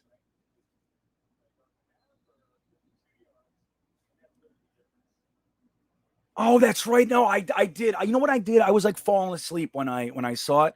So he had something right. That's what it was. He had caught on film in Ohio bar feeling up a girl half his age. Oh my God. And I saw some comments. Somebody said he should be able to go. I don't know what it was. People were arguing about it. He should be able to go out there and blow off some steam. Who cares? Something like that. Right, Jack D. Foot. That's all he needs to say. That's it. Kevin Van Vefadoost says, we are going to win. That's it, dude. Now, if our offense can come now and use some of that momentum, that was big time defense right there. Big time defense. That's funny. John Holton, Saleh has 7 kids. He either is at work or on his wife. No chance he's cheating, right? Ever. That's right. He's clearly got his work cut out for him at home. They're not slowing down much. Hey, would you mind? You guys talking about Oh, you know, can you get my drink out of the fridge? My schnapps? I got mushroom coffee. I don't want mushroom coffee. It I has don't like it. caffeine in it. I don't like the taste of it. You tried it? Mhm. When? The Joe Rogan mushroom coffee. I didn't like it. What is the brand? I forget. Republica? I don't remember. That's right, Harry. You see where I'm going with this. You see. Foot fetish. Right. So, dude, I heard you talking about Urban Meyer. I know. That was like the most embarrassing thing ever, wasn't it? And like they couldn't prove it was him. Technically. And then remember the Welker stuff? You got to put your best foot forward and got to have both your feet on the ground and all those kinds of things. Right. Real Rastaman reminding us CJ Mosley has been a beast. I could not agree more. I could not agree more. Imagine if Jared Davis was in there too, and we'll get him back after the bye, guys. I think they said anywhere between week 6 and 8. So this is week 4, 5, 6. So maybe right after the bye, maybe a week or two later. That'd be fantastic. Sherwood and Nasruddin like coming off the bench would be much better than having them in full-time duty right now.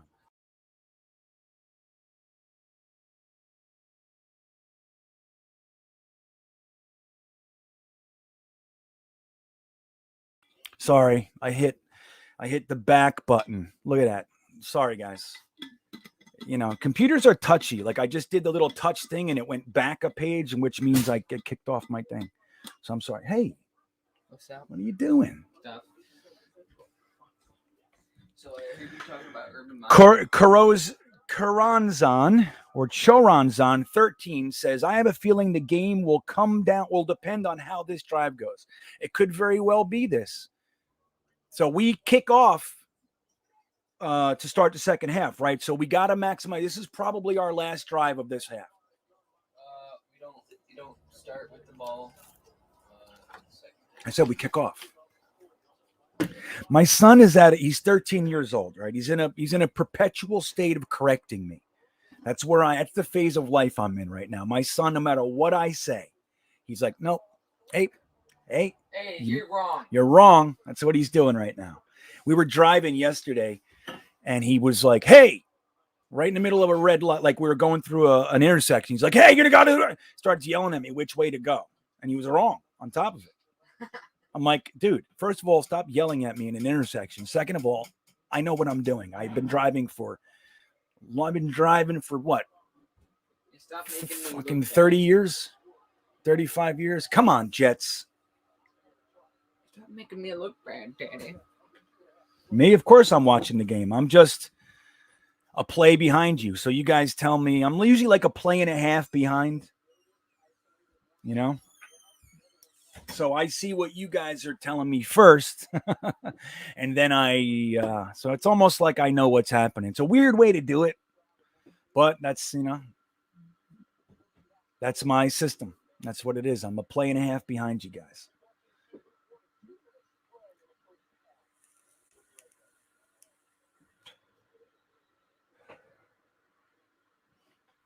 So, yes, I am watching the game. Are you watching the game, Mike Bonnet?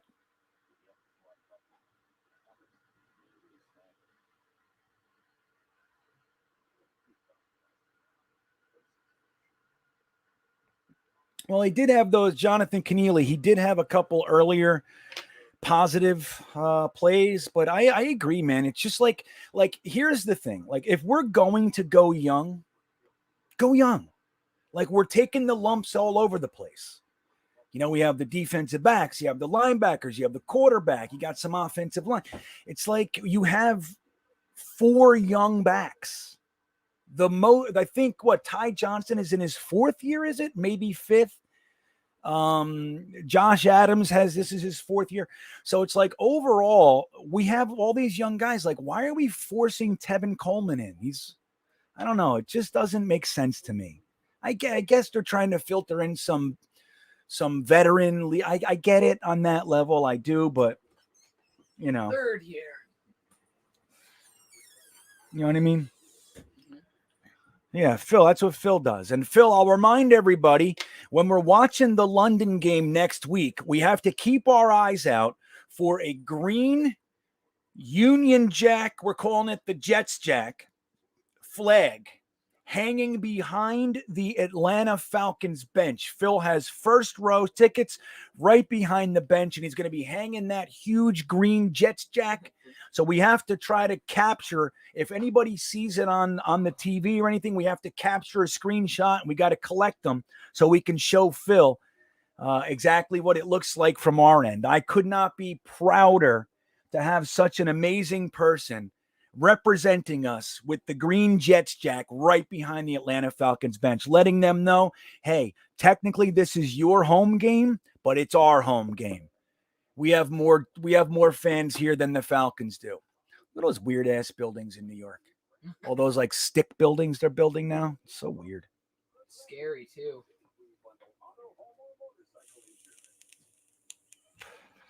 You mean at our home games? Absolutely. When you pull into the stadium, remember like years ago, Manny, it used to be like a couple of those. Like there'd be like one or two of like the big Jets nuts buses. There are literally hundreds of those now. They're everywhere. All little mini school buses or big RVs or old buses. It's like they're everywhere. They're all over the place. Years ago, it was just one or two, it seemed like. Oh my God. Yeah, there it is.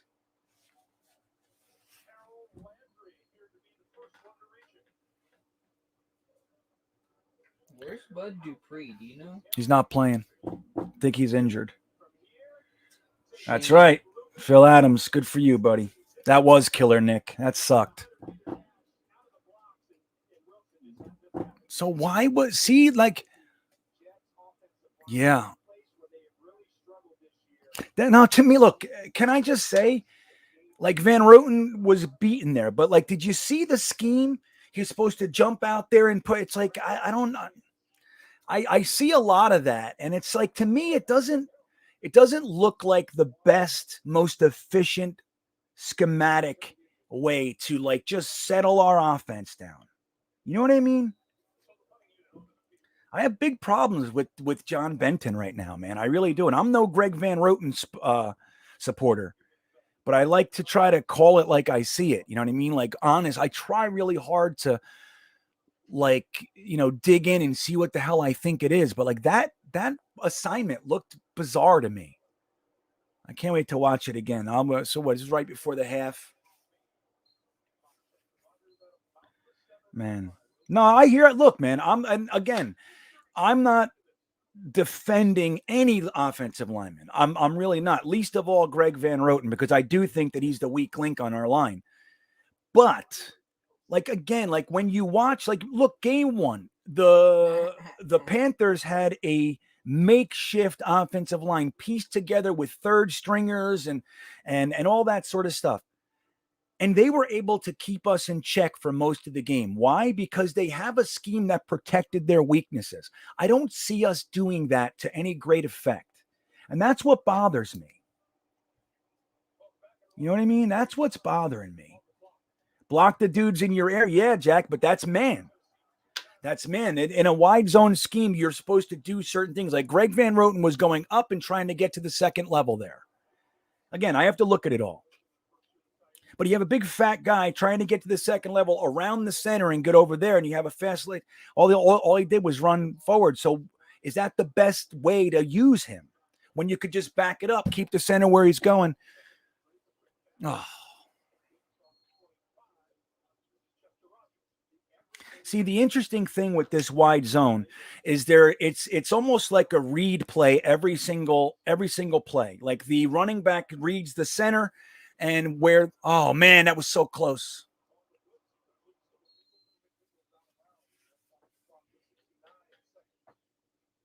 So anyway, it's supposed to be really efficient, and the design is to keep the defense running east to west. Like that's the design, and that's why it's called a wide zone. It spreads them out, and you're supposed to be able to create these gaps, and then the running back reads the center on exactly where the defensive lineman or linebacker is playing, and then you know which way to go with it. So everything's a read.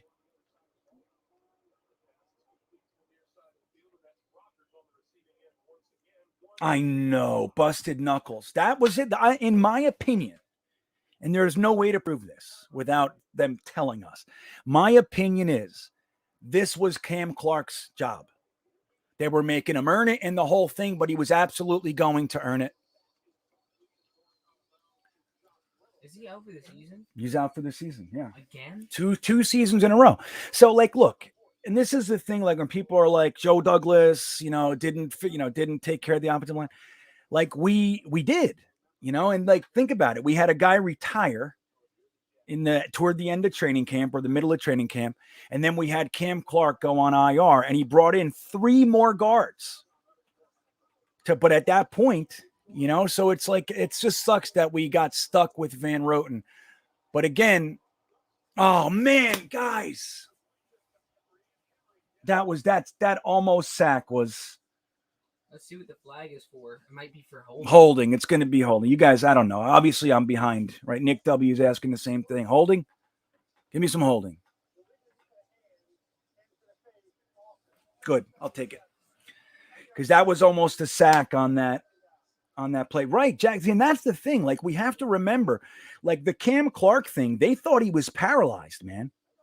They ended practice and everything that day. So that was a serious injury. And then shortly thereafter, Alex Lewis goes, and retired. So there was a competition. AVT had the left spot. We know that. So those three guys were battling for that one spot, a true competition. What ended up happening was we brought in the guy Brown. We had Isaiah Wilson, Feeney, but like they were basically, we were left with Greg Van Roten.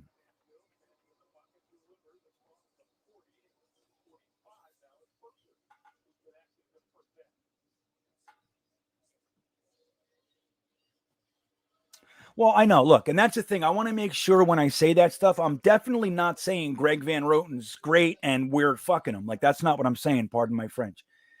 But I think we could still do a significantly better job putting these guys. If there is a weakness on the line, it's coaching's job to protect that, not just leave it out there. Oh, this guy keeps getting beat. Yeah, well, you know that. So why isn't Wesco going over there? Why isn't the back? Like, why aren't we doing that? Why aren't we not making stop making Van Roten pull and go everywhere else? Just settle it down.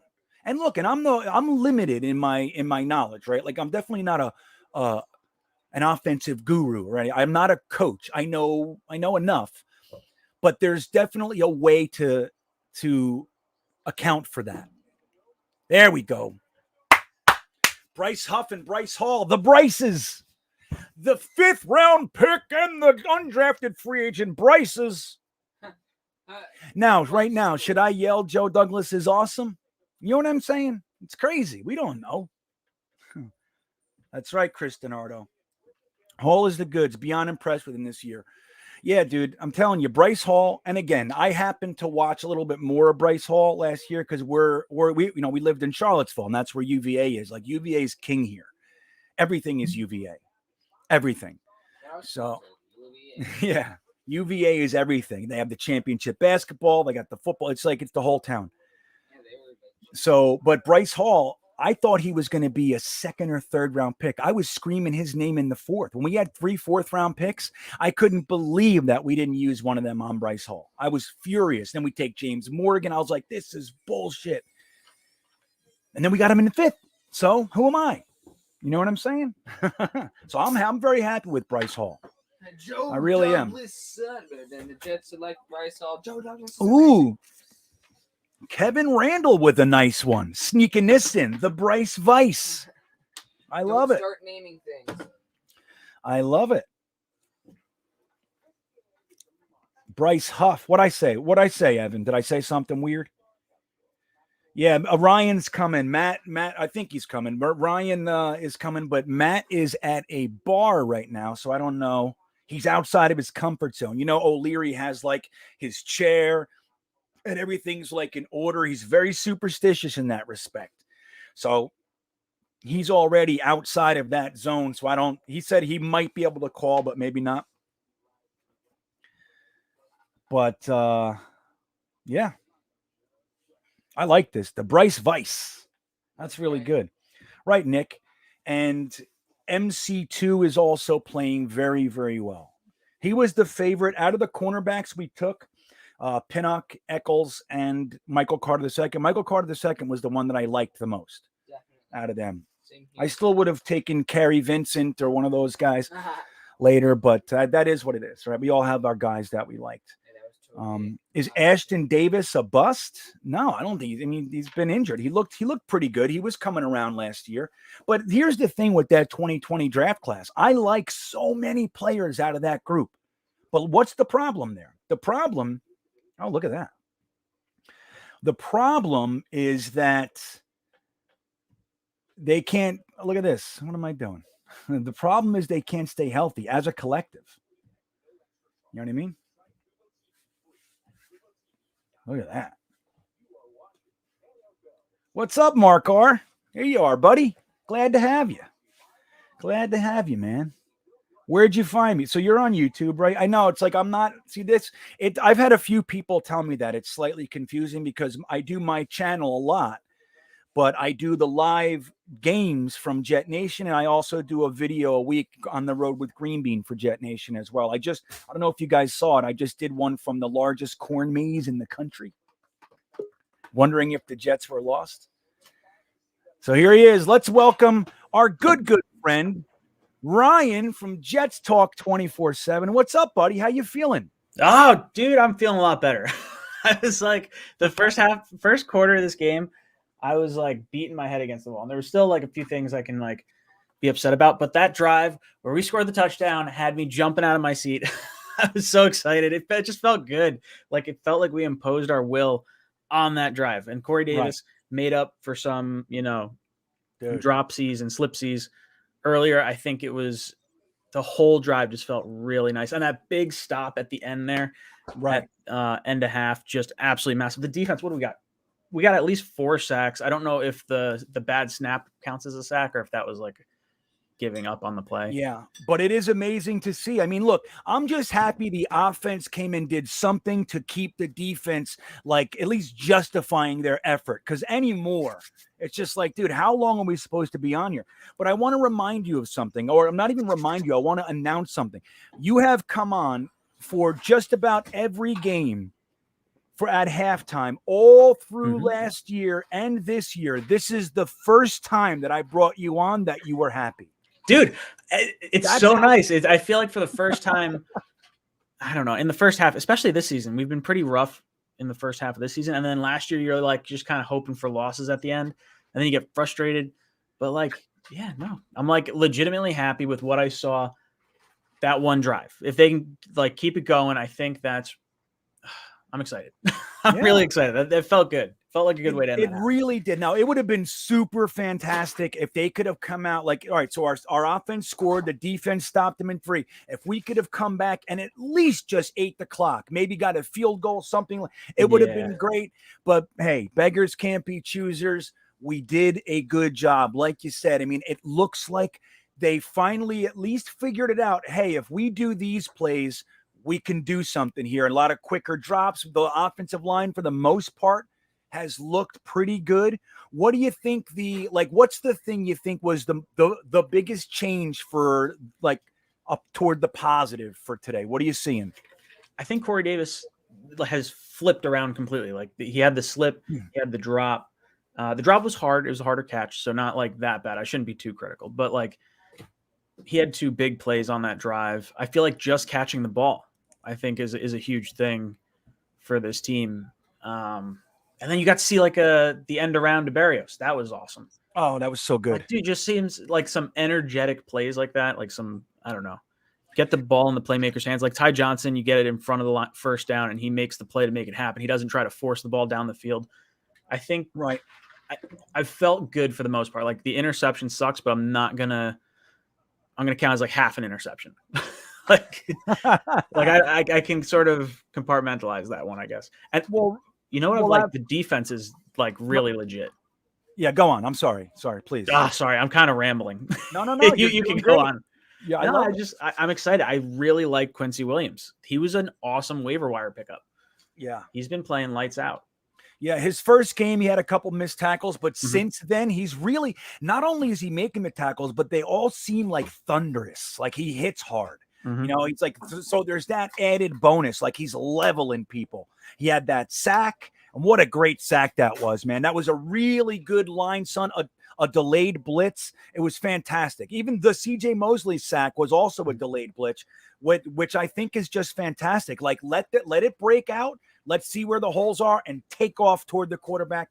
I thought that was really cool. Now, going to the offense, Dmitry Sarlinikov, forgive me, wants to know maybe time to get Mims some targets. So how you feeling about the Mims thing? We did see him out there a little bit, but no targets as of yet. What do you think? You like going into the second half? Are we going to see any of Mims, or is he just decoy today?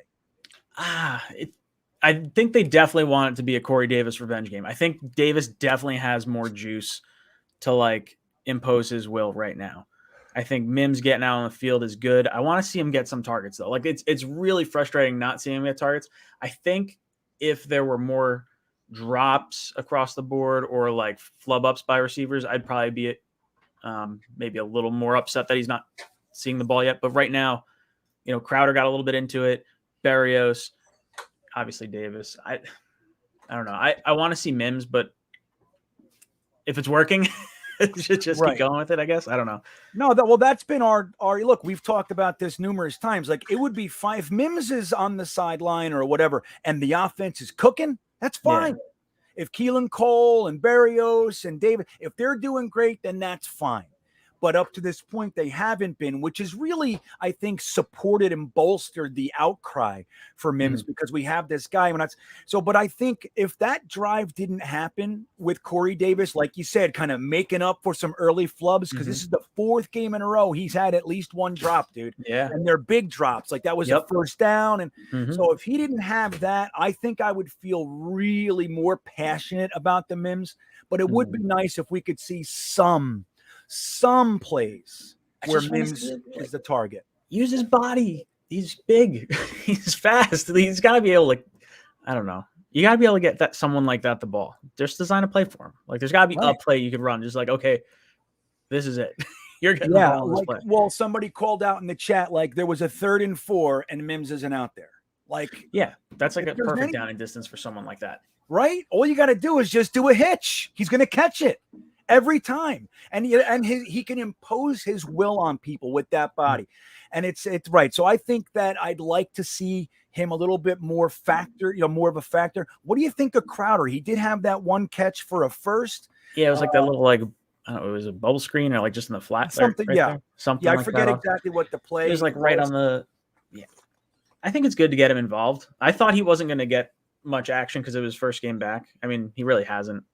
But yeah, and he can still be tender and everything. Hold on. Hey, have a good game. I'll see you after this game. Okay. My son is leaving. He won 46-0 last week. He's a starting cornerback on the Albemarle Patriots. Good luck, buddy. I'll see you in a little while. Good luck, dude. Thanks. Thank you. Yeah, he's on Very a good cool. team, man. Yeah, it is. It's super cool. That's why we're in Virginia, so we can give him a chance to play some ball. The one thing. Just come with me. Okay, no problem. The one thing I don't like about it, though, is Patriots. I know. His team's called the Patriots, he said. Oh, it's painful. Right. See him in his KISS shirt. So, now look, the one thing I want to say, too, about this defense is, like, the defensive line, dude. This is the game that I'm starting to see, like, what we were expecting to see. Now, we obviously still miss Carl Lawson and Vinny Curry and Ronald Blair and all those guys, but this is the first time I feel like, holy shit, like, they're pushing the offensive line back. You think that's going to continue, or do you think this is the more game, or like, are we seeing more sacks, or is it kind of going to level off here? What do you see coming? So I wonder how bad of an injury their starting center was to them, because I think having the backup offensive lineman in there definitely hurts. You get the snap over the guy's head, and then the Jets are just screaming in there. You got 4 sacks. So I love it. I hope we keep seeing more of it. I can't wait to get Carl Lawson. Like, it's almost like, oh man, like how close we could have been to a really, really good defense. But like, it's at least we can hang our hats on the defense. They've really played well this entire season. Absolutely, man. And like for the fact that most of the starting rookies are on the defensive side of the ball, I'm really impressed, man. And look, we do see mistakes, and that's all well and good. But dude, they are playing well. I think not only Jeff Ulbrich, but I'm a big fan of Tony Oden, our defensive backs coach. They gave that guy 5 rookies and Justin Hardy and said, hey, have at it, figure it out. And he's doing a fantastic job, man, with those guys. Michael Carter II, Bryce Hall looks like, Bryce Hall looks legit. I know. I don't want to jinx him. I wanted to bring it up, but I was like, oh no, I can't say it. Not yet. Because I'm afraid. We're like, I know. We're damaged goods, man. So Zudi Curry says, how do you feel about Forlunzo Fatukasi? What do you see in there? Dude, he had that really nice stunt. Or no, it wasn't a stunt. What happened? Quinnen came up and pressured the guys, pressured Tannehill step up. Words. Ow, man, sorry. And then I've liked Foley. I think he's in the last year of his deal, right? He is. Yep, this is his contract. I hope we bring him back. Me too. I like contract yeared. I want him to play well, but I don't want him to play so well that he's going to be super expensive.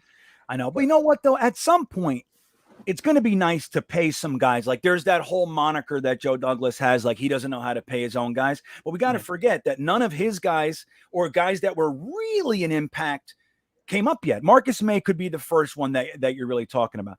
But none of these guys were his. So at some point, I think we're going to start seeing that. I think Fatukasi would be a good place to start.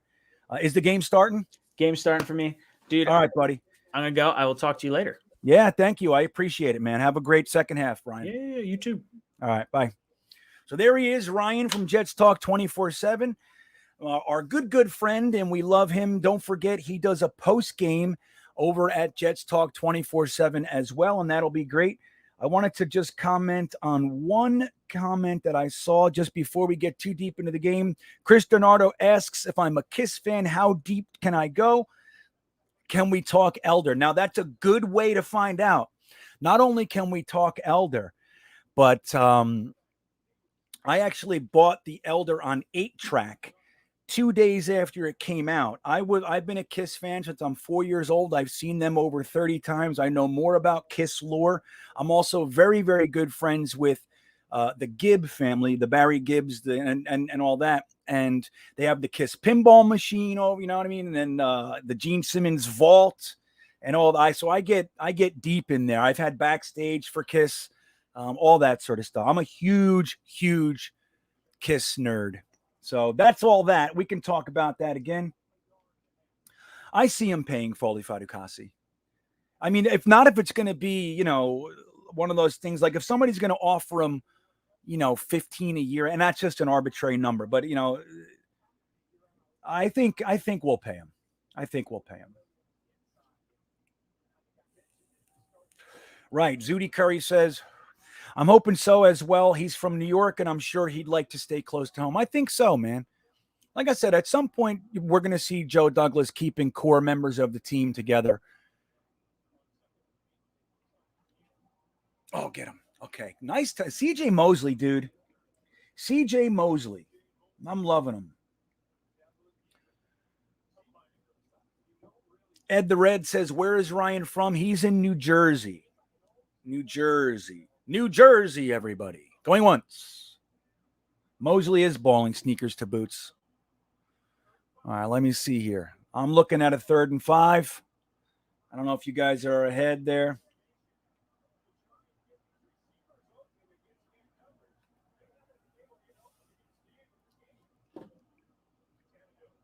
Oh! See, now that's such a smart play on that 3rd and 5. Like, you got to give it to him. That's a high percentage play. Look, he cuts right in front of the defensive back, slant, done. It's like it's so easy. Dunn is in. Okay, interesting. So I guess he is active. Thank you, Bullet. Thank you. Isaiah Dunn is playing. The undrafted free agent, the recipient of the highest ever free agent cornerback contract. Get him. Look at fucking CJ Mosley. Hey, Big Green, nothing. They're just it's the first drive after the kickoff of the second half. Yeah, dude. Hey, Chris, we'll talk Kiss one day, buddy. Reach out on Instagram or something like that. We can talk Kiss. My son has seen Kiss 5 times. I told my son had backstage for Kiss. That was fantastic. Like I said, my best friend in the world is actually friends with them, so I get some privileges and stuff there. Come on! Holding. Is it holding? Colts neck, yeah. Ed the Red, there you go, holding. I used to play, I used to play like flag football, like adult flag football, and it was very intense, like lots of ex-NFL guys and everything. But I've played tournaments in Colts Neck, the Garden State games and all that shit. We won a bronze medal in the Garden State games. That was great. I was a defensive end. I was no joke, buddy. Led my team in sacks every single year. There you go, Chris. But remind me who you are when you write to me on Twitter. It all smears together. I forget. I get, with no exaggeration, I mean dozens every day. People reach out to me, so sometimes it forgets. Just remind me. I'm Chris from the stream, Talking Kiss, and I'll know. Yeah, nice hit. See, all right, so I'm behind you. I see. I just watched this one. Mark R was commenting. Quincy is thumping people. I just watched that, so I heard that. Well, I'm going to leave this up there from my Kiss brother. Holy F-U-C-K, Bryce Hall. Holy F-U-C-K, Bryce Hall.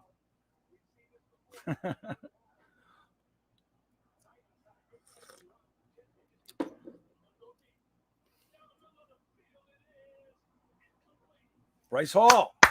That was a little dangerous. I would have rather seen his head turn. But damn, what a pass defense.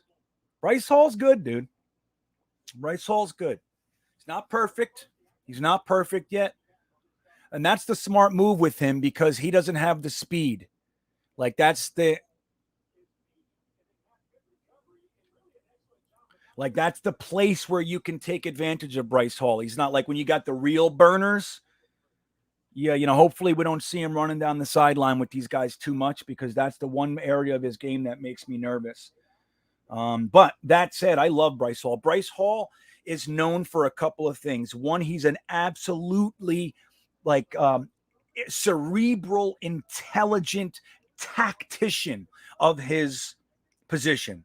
He follows the rules. He plays his part. He's willing to sacrifice himself so someone else can get the glory. Like he's that guy. He's very disciplined. Number two, he's almost unflappable as far as like the negative, stuff and all that. Like he's never going to be the guy causing you a problem. Everything is a positive for him. We're going through adversity for a reason. That's the way he sees everything. You know what I mean? So like stockpiling those types of guys that look at negatives as positives. You know what I'm saying? Instead of like, I got to get out of here. I'm a whiny baby. My agent is going to wham for me so I can still be seen as a good team leader, even though I'm not, like that kind of stuff. I want to get rid of all those guys.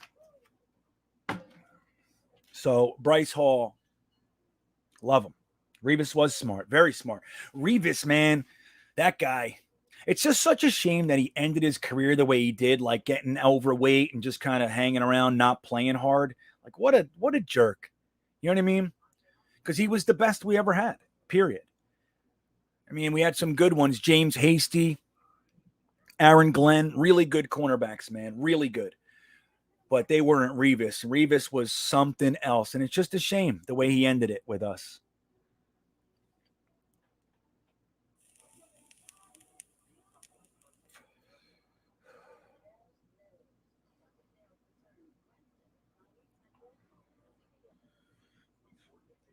All right, guys, don't forget, like the video if you get a chance. It is greatly appreciated. You guys, if for the people who like watch videos and don't hit like if you like something, I know I did that for many, many years. I didn't realize how important it was.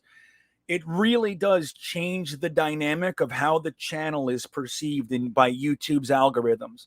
Like likes, comments, subscriptions, like that stuff exposes your channel to greater audiences. So it helps. It helps a great deal to try to get this out there. So we would appreciate it. Don't forget. And if you want to go over to Greenbeanjetsfan, because this is Jetnation, I would appreciate that too. If you haven't subbed yet, I'm going to be having a giveaway this week. Look at Barrios. Run. All right, guys, hold on. I'm going to take what will be the first, maybe the only, of my pee breaks. Let's see here. Hold on. All right, I'll be right back, guys. I just need to use the little girls' room.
Okay. Thank you.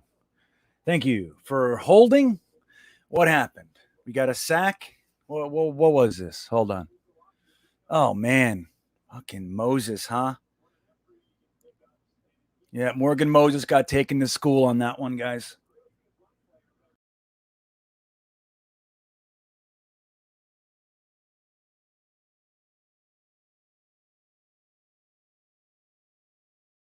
Sorry. Morgan Moses got taken to school on that one. Oh, nice. Okay, I was 3rd and 7 now. Shit. So, okay, you guys are ahead of me. As is standard, we're looking at running into the kicker maybe. Right, that's just it, Busted Knuckles. And that's the whole thing. Like, and that's, look, every player has their limitations. Everybody has their pros and cons. Everybody, right? If one of their pros can cover up one of their cons, that's best case scenario. That's what you want.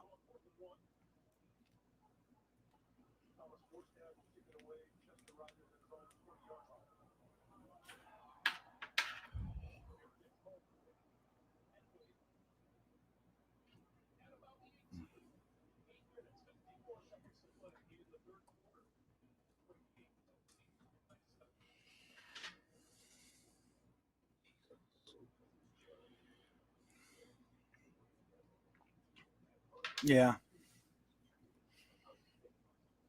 Yeah. I know. Just reminding us, hey, by the way, the Jets have not had a lead anytime this season.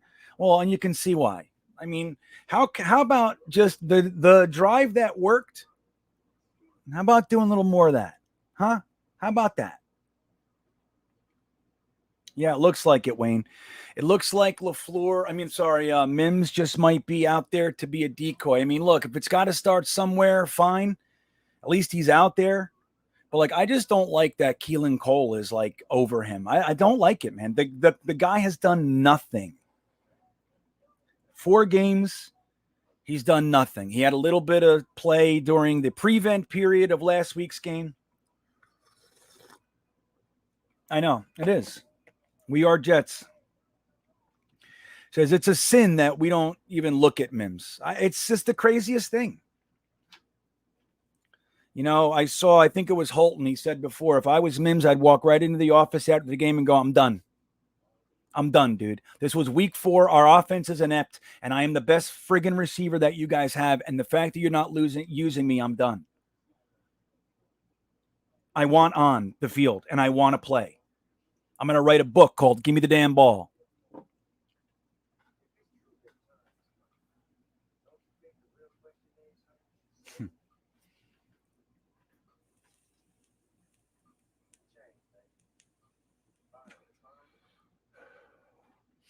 Yeah, right. Is it only been run plays?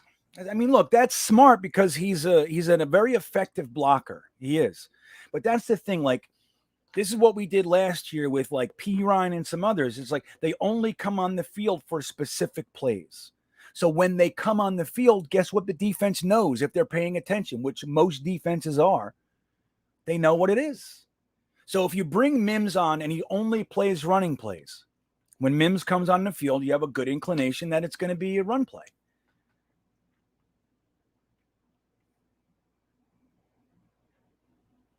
Yeah, I wish I knew, Ed the Red. I'm telling you, it's one of the things that bothers me the most about this season. Like I said, I can deal with a lot. I can. I'm a very objective individual at times. But I don't know. I don't get it. It's the craziest thing. It just falls right into the line with the Jets' history. It's like we don't have talent on the team. Now we have, honestly, probably the most talented wide receiver that we've had since, Brandon Marshall during his 1 year, but like Braylon Edwards, like we only get these short little stints. We have a 23-year-old guy who's as talented as any wide receiver we've had in 20 years, and we don't use him. We can't figure out how to get him the ball. It's crazy. It's crazy to me.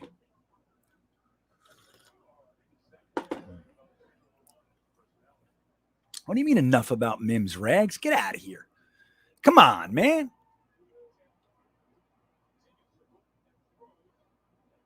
Was he eligible? Yeah, that's not allowed. That's right, Robbie Oak. That's right. Who was better, Keyshawn or Al Toon? Toon, I would say. I think Toon was better. Keyshawn was friggin' great, though, man. I loved Keyshawn. I don't know. They were their game was different. But I think if Toon ended up going on like a prolific offense like the Niners or something like that, I think if Toon went there, he probably would have been Jerry Rice. You know what I mean? That's my thought. I could be wrong. You know what I mean? Turn the camera around. So, and dude, I already got in trouble for that, Bryce. I'm not allowed to show it. I'm not. I tried to do it one day, show you little clips and stuff like that, and they shut me down and made me go to copyright school. You know what I mean? So I can't do that. Yeah, Kristen, that's the thing. When it was Al Toon and Wesley Walker, I loved Toon, but I was more of a Wesley Walker guy. I was. See if we can recognize anybody at the game. Nobody? Wayne Corbett was great too. Yeah. See, but that's the thing. There's no reason to believe that. There's no reason. Denzel Mims has never had that knock on him. Never. That he can absorb an offense, never an issue. That he works hard and practices, never an issue. Gamer, clutch. He's never had a problem in games, and that even includes with us. So whatever they're saying about like Mims needs to do this, it's all for the first time. That's my problem with it.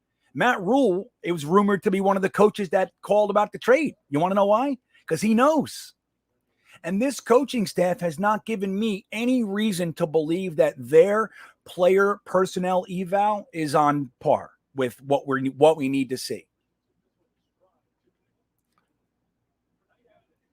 They haven't given me that yet. Don't forget, they started Fant over Moses. Why? Even if just on the continuity tip, like for the past 10 days, because Beckham was in the concussion protocol, Fant was on the left, Moses was on the right. So when Becton comes back, that's great. You push Fant, he's going to start at left tackle. That's fine. But you already had Moses playing for the last 10 days on the right side. So why shake it up even more and put the guy who's been playing on the left on the right? Like, it doesn't make sense. It's not smart unless one player was light years ahead of the other one. And that's not the case. In fact, Morgan Moses is probably better than George Fant on the right side. So, like, again, they haven't given me any reason to give them benefit of the doubt yet. And I try. I'm giving them all sorts of constructive critique and allowances on them learning on the job and all. That's all fine. That's all fine. But the idea that Mims all of a sudden is a problem, never heard that before. It was not part of his college tape. It was not part of his college scouting report. It was not part of him last year. It's brand new.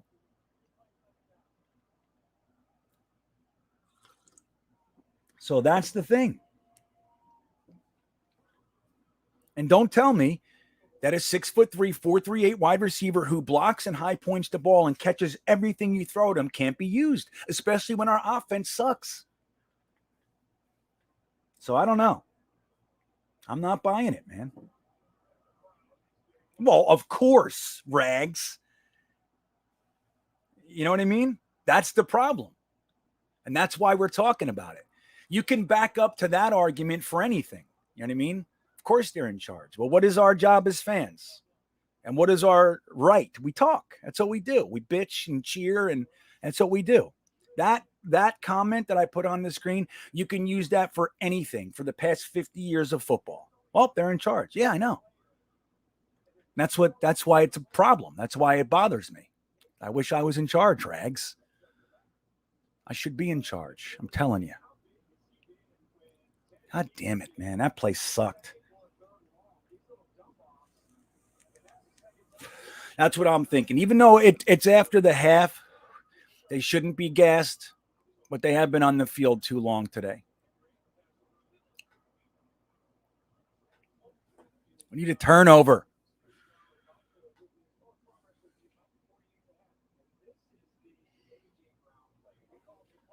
And the problem, Rags, one more thing. The problems that they don't see it is up to this point, they haven't shown us that they know what they're doing as far as personnel eval.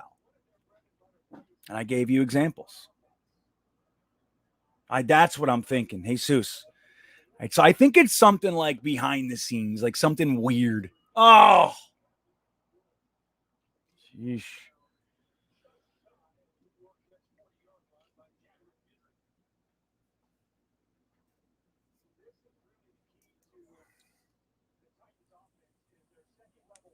Well, and that's a problem. That's a problem. And that's the, like, when people complain about one thing or the other, I don't necessarily complain about those things. The things that I complain about are bigger, deeper, actual problems. Like what is our coach going to do in certain situations? Like if a guy keeps dropping the ball and you leave him in there and you have a 6'3" monster on this, like why aren't we seeing that? Now that's a problem for a new coaching staff. And look, we'll give them their time. We'll give them their time. I'm supporting them, but I can definitely have issues.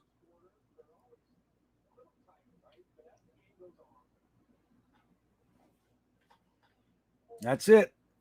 Jeffrey Garber, they've been on the field too long in every game. That's it. That's how I see it. And we have a nice defensive line rotation still, but they're going to get gassed, man. And you pound a guy like Derrick Henry on him all day long, you got to give him a break. You got to give him a break.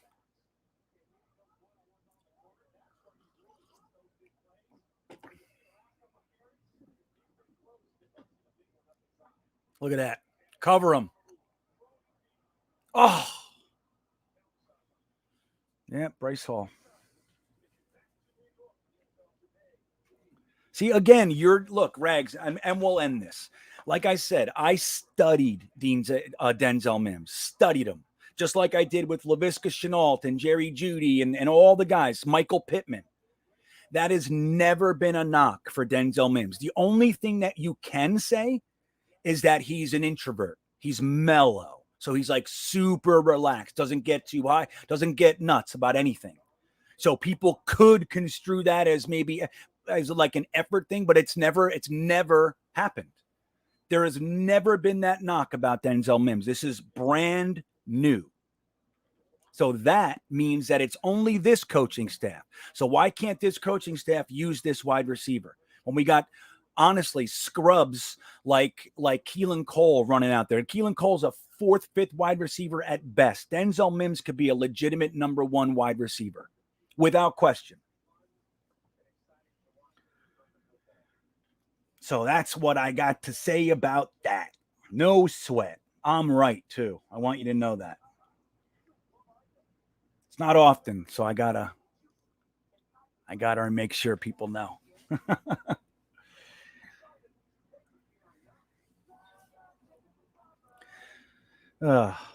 13 pass attempts today from Zach Wilson. I tell you, it's crazy, man. Offense is a problem. And let me tell you this, we have too much talent to be this inept. Too much. Like, we're not a Super Bowl team. Okay, I'm not saying that. But there is more than enough talent on this offense to actually be able to drive the ball. You saw it on the one drive. In against Denver. And then we started dropping the passes. Like, we have talent. It's all about the design. That's it.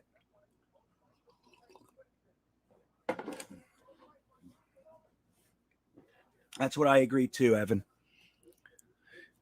I think he would be a top 15 receiver without question. Yeah, we have Keelan Cole, Jeff Smith, and Braxton Berrios starting above him. For what reason? I can't possibly tell you. I get it. He had food poisoning. Okay, it's all great. That's all great. He's sitting there. He's ready. And they can't throw him the friggin' ball.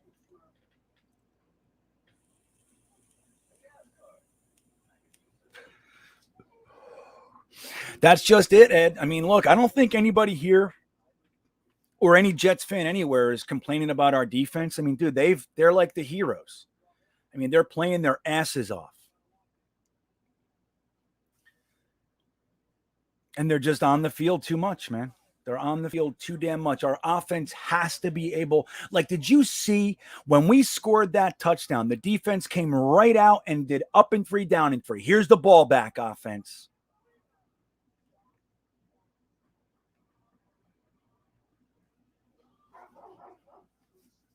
You know what I mean? Like that's the momentum. That's the energy that a score gives to the defense. They were rested for a little bit. A nice lengthy drive. You know what I mean? They came out on the field and said, boom, stopped them. Here's the ball back with 3 minutes left to go in the half. We should have had a 2-minute offense going and drove down the field up tempo, get their defense gassed and punch it in. Love that chicken from Popeyes. There we go. All right, we got a sack. Nice. Quinnen is winning, says Yoshi. There he is. Nice, Quinnen. I love that guy. Let me tell you about Mims, Paul. I'll tell you.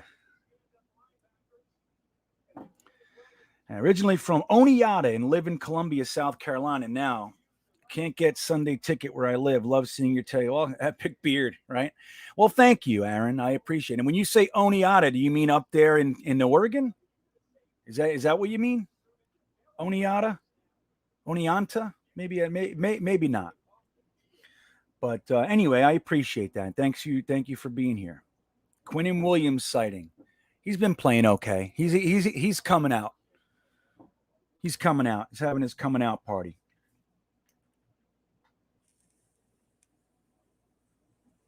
I do, Mark. Again, I think it's interesting that we have so many reasons why it's going to be a slow start, right? You have first-time head coach, first-time offensive coordinator. You had the tragic passing of Greg Knapp with rookie quarterback, rookie lineman, rookie running back, rookie wide receiver, a whole bunch of rookies on defense, injury after injury. You have all these problems. Why create another one while whoops, sorry. Hold on.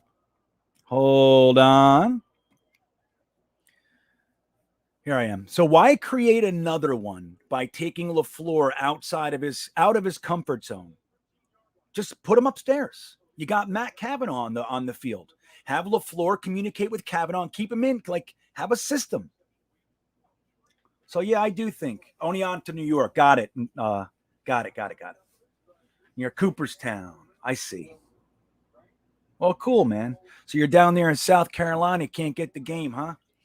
Yeah, when I was, like when I lived in Florida and stuff, and even to a lesser degree here in Virginia, I would go to a sports bar and I would eat wings because I don't drink either. So, so I would just go there. They'd be like, this guy's been here 4 hours. There you go. This guy been here 4 hours. He had one $10 plate of wings and a whole bunch of coffee and Diet Coke. This guy's a loser. Get out of here.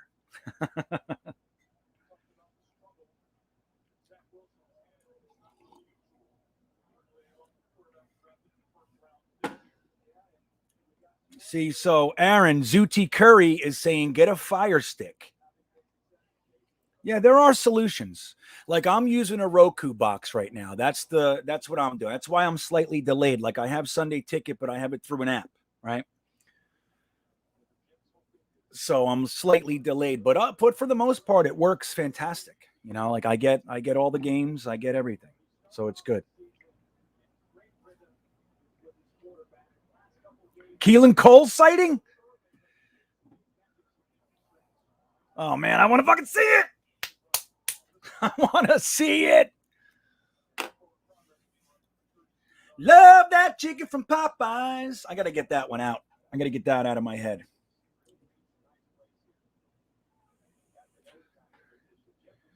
Cole.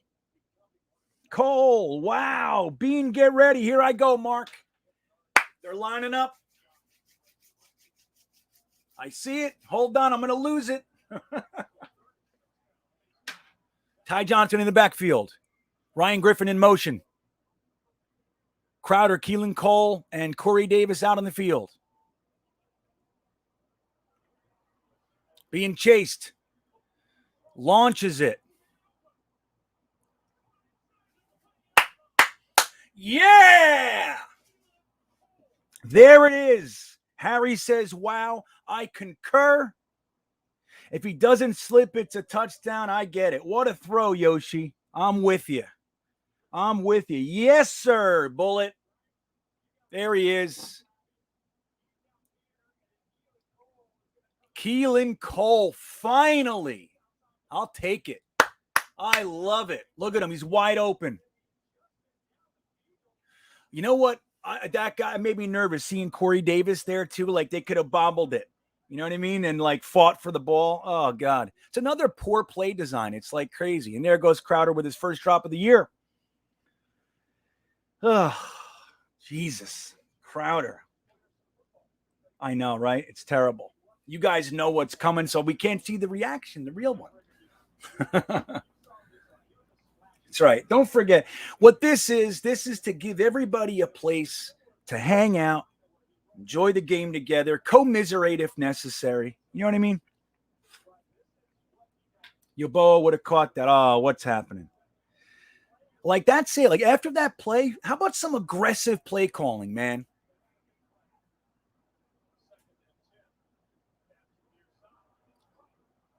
I like that they're getting Crowder involved, though. That's nice.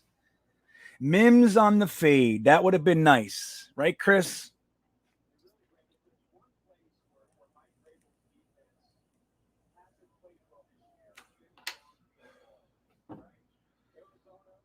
So we kicked the field goal. We did need a touchdown.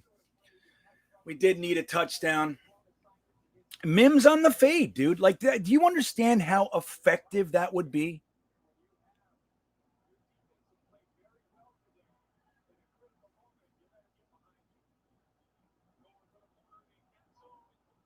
That was a bad pass, though. Too far. All right, so our first lead, let's celebrate it. Let's get a little energy and action going here with a little bit of this.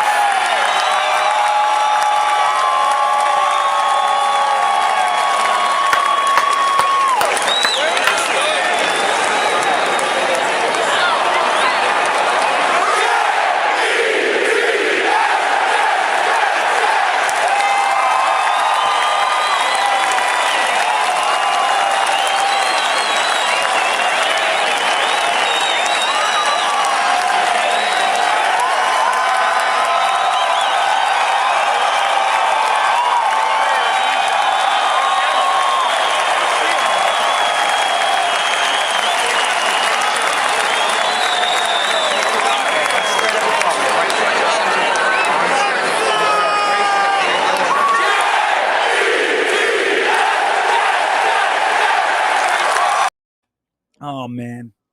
I love that chant, guys. I do. I love it. I don't like what they're doing in the stadium these days. Like, they have the 2 guys or the 3 guys on camera at the same time, and they're all supposed to be doing this. It's like, just put one guy up there and do it. You know what I mean? But that's our first lead of the season. That stat is now in the turlet. Stuff it in the bowl. Flush it down the sewer pipe. Get out of here with that stat. It's gone. Look at Zach and LaFleur talking about stuff. That's good. Zach's like, you know what? If I had a 6'3", if we just had a 6'3" wide receiver with super long arms and a great vertical and great hands, he's like, I know. I don't know where to get one. I just don't know where that is. I can't use that guy because he slept with my wife, so I can't do that. Our first lead of the year. I'll take it. Right, Salty. We are competitive this week, and that's key. That's what we wanted. That would have been great to, look, being able to punch it in when you're in the red zone is really important. You know what I mean? Oh, well, Mark, well, there's something to that. That's right. Now you have to be here, right? You see that, guys? Mark R says, it's ironic that my first Jetnation live chat, though, to be clear. Wait, hold on. Oh, the screens. Let me tell you something about Colbert. I'm not into Colbert. I want you to know that. I'm not into him one bit.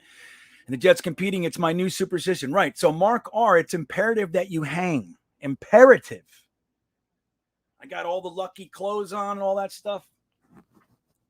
You know how it goes. Love that chicken from Popeyes. Who's hurt? Yeah, Colbert. I saw it. I saw it happen. Or Jared Wilson. That's who that was. I know, Schwert. Isn't that amazing? No, Robbie, Teen Bean currently is the starting cornerback. Now, you know, it's youth football, so they're not the most air raid type of offenses that he's going against, but he plays a lot of run support. He makes a few tackles. He does stuff. He covered. They didn't throw to his side one time last week, and there was a 46-0 trouncing. So they were throwing the ball at the end of the game, trying to figure it out. Oh, you're at the game, Schwert? How cool. How's the crowd, buddy? How we doing in there?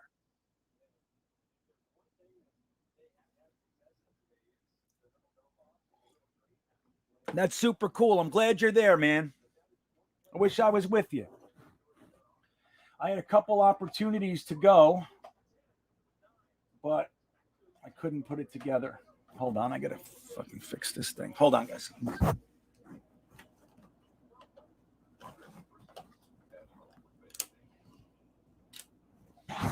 Love that chicken from Popeyes. So Joseph Schwert is at the game. He's checking in to say, what's up, Jets friends? I love it.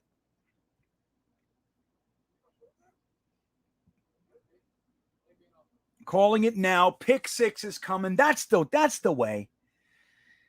That's the way. Not like Big Frank. Big Frank, keep that shit out of here, man. Let's try. Let's try to raise the energy and put it into the ether, the positivity.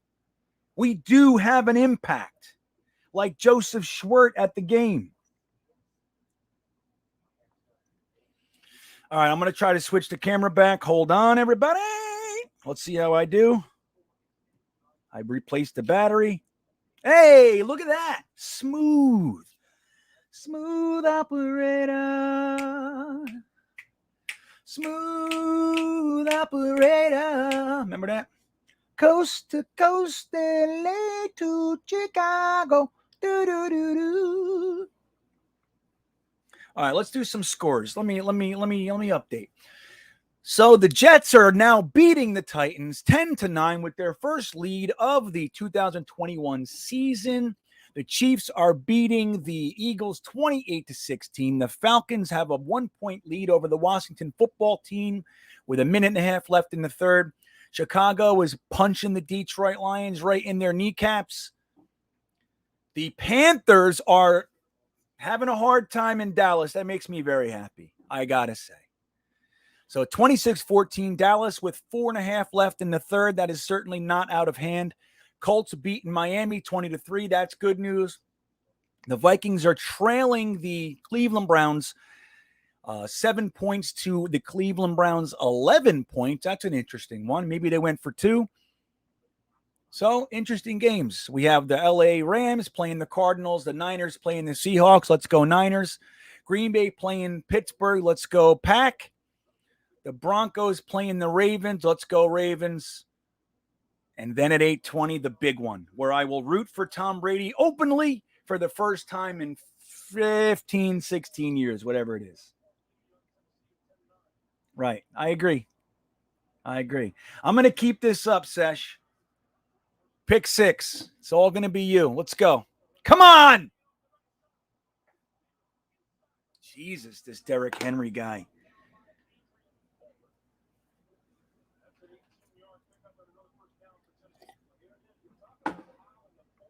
Go Niners indeed.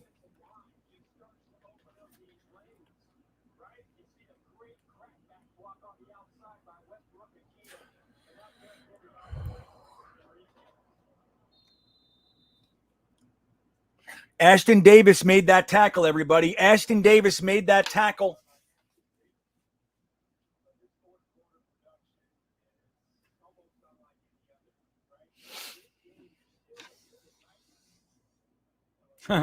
Well, thank you, Joe. I appreciate that. It's hard for me to get up there. Look at this shit. Come on, guys.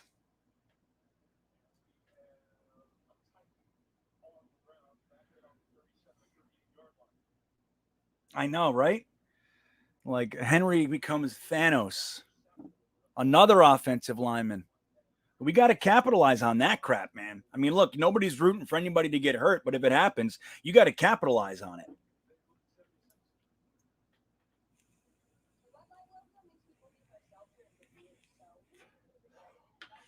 No, I don't know, Jack. I mean, I think honestly, I think what we're watching is they constructed the coaching staff very deliberately. There was a young guy with a vet coach all the way through the system, right? They had LaFleur and Knapp, Calabrese and Benton. You know what I mean? Like that's the way it went. It was built that way. And we lost Greg Knapp, and LaFleur was a solo operation as far as the offensive coordinator action goes. And then we brought in Matt Cavanaugh, but he's new to the fray, and that's going to take a while if it works at all. You know. So that's one of those things. I think LaFleur is known as a very smart and forward-thinking offensive mind. That's his reputation. Kyle Shanahan obviously believes in him, took him to 3 coaching stops and all that sort of stuff. But him being in charge without any real vet guidance, he's learning on the job. Like that's what we're watching. I don't know if he's going to be able to come out of this. I don't know. He's definitely an issue right now. It's like there's no question. But I don't know. I'm not ready to give up on him. You know what I mean? Like it's just one of those things. We're watching a guy learn at the same time having a rookie quarterback. So it's a lot there. It's a lot to overcome. So I don't know. But I don't think that. I don't think he just, I mean, I think Saleh would probably, I think Saleh and LaFleur are just close. You know what I mean? Like he trusts them and, you know. That's the way we should have been doing it all game, Mark. This game should have been 8 in the box the whole day and let Tannehill try to beat you. Trust your cornerbacks and let Tannehill beat you. That's it. Because you already know Derrick Henry can, so you stop him. You take him out.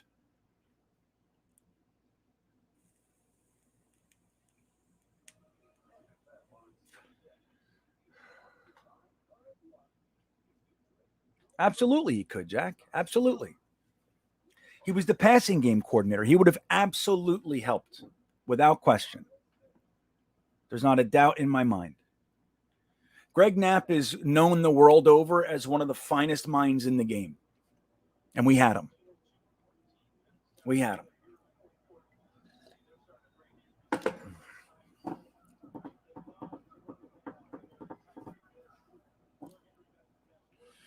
Coast to coast. Look at this fucking guy. Jesus, man.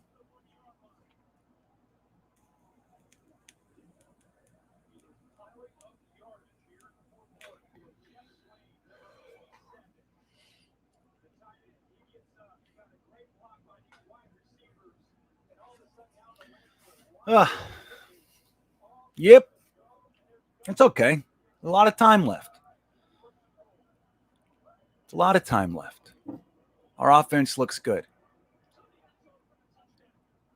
Our offense looks good. We're ready. This is us. That's right, Jay. That is the question, right? Well, let's see. Let's put our boy out there and let's go. Let's go, Zachy Poo.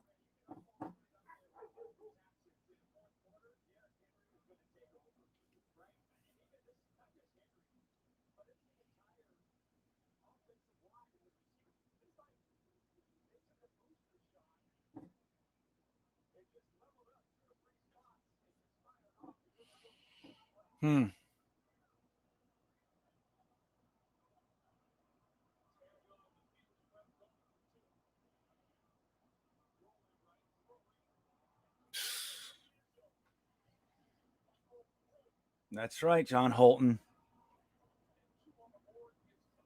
Now it's time for Zach Wilson. And really, it all comes down to the play calling, right? Like, we just got to give Zach, we got to put Zach in a position to succeed. That's what it is. You have to be smart. Give him high percentage efficient plays and put it in your playmaker's hands. If we can do that, I think we'll see Zach Wilson look a little bit better.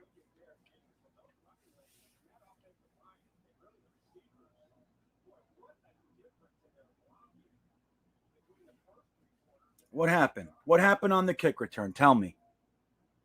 Tell me what happened. What's this man oh man crap? Yeah. What did I tell you guys in the offseason? I said I'm not the biggest Ty Johnson fan. I don't dislike him, but I'm not. Everybody was all bonered up for him. I'm like, I don't know, dude. I'd rather have LaMichael Pirine in there all day, every day. Michael Pirine and Carter and Josh Adams. That would be my stable. Oh, okay. We got it back, though. You guys made me friggin' nervous. That was a 4-yard gain on the fumble. I'm in.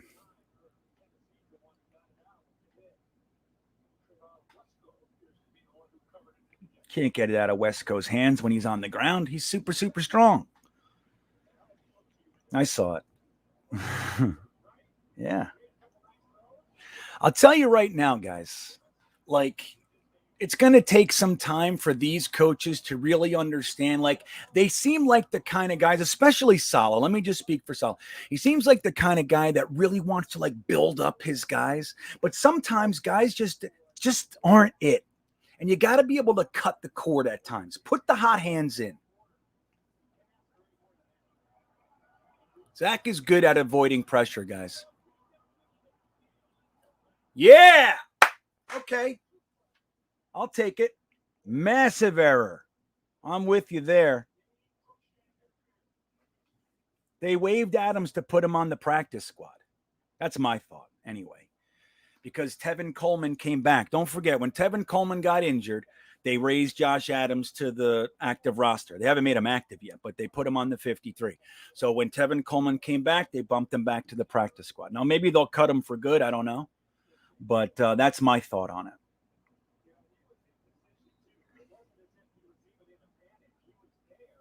Stop it, Ed the Red. I can't even put your comment up there, Ed. I can't. You're making me freak out.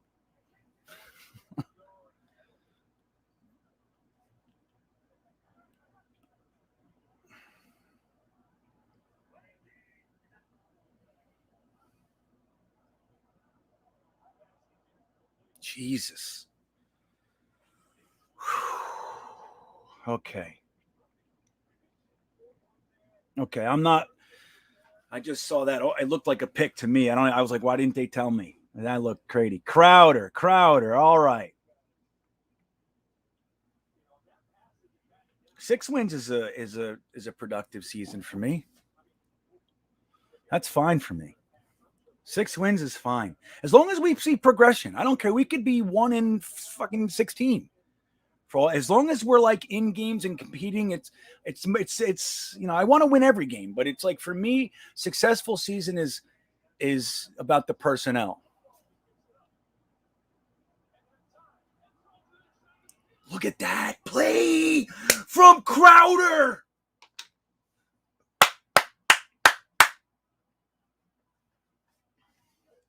Okay. Don't spoil. It's okay, Mark. We're good. I don't care. I just want, I'm still seeing it. I don't care. I love you guys. Look at Crowder. That's the guy who knows how to get open, right?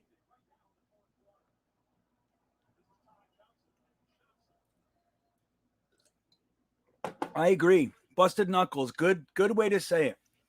Crowder was insanely missed. And look, Elijah Moore, with all due respect to that young man, uber talented, putting him in there right away. It's like, you can't have all that pressure being on these guys right away. Most people don't do well with that.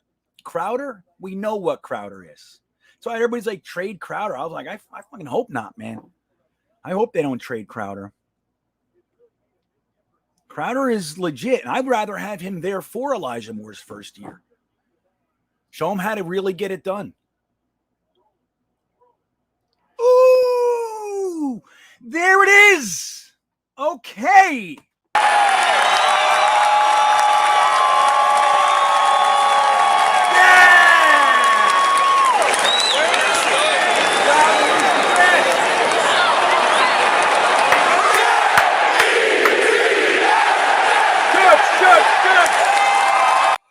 That's what's up with that.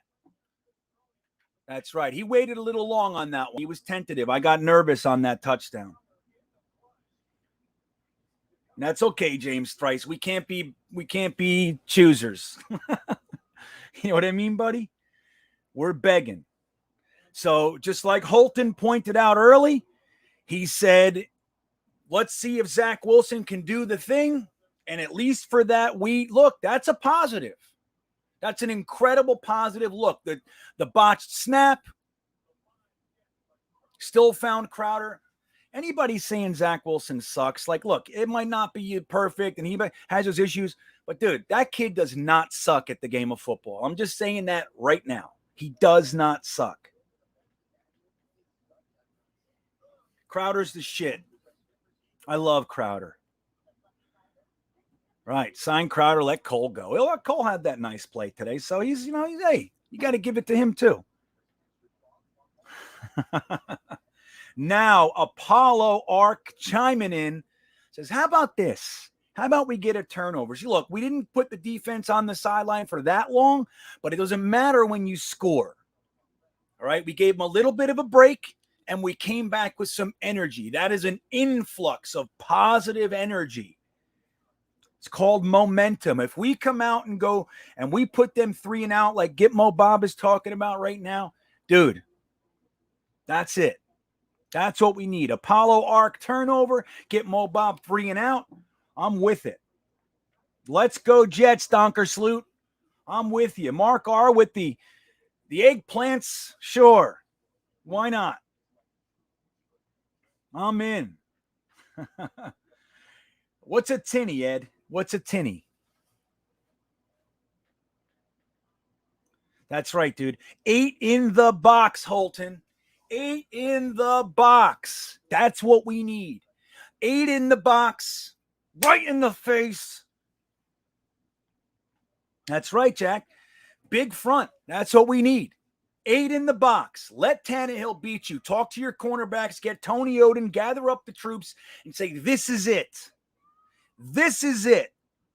Got 80,000 people in here, and we're going to stop them right now. You will not let your guy catch the ball. It will not happen. The rest of you guys, stop that guy. Stop the one guy. That's all we got to do.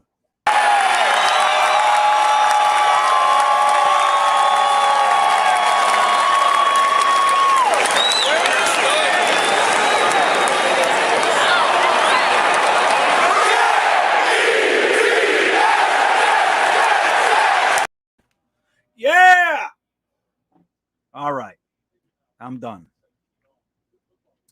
That's right, Felipe. A turnover now would be perfect.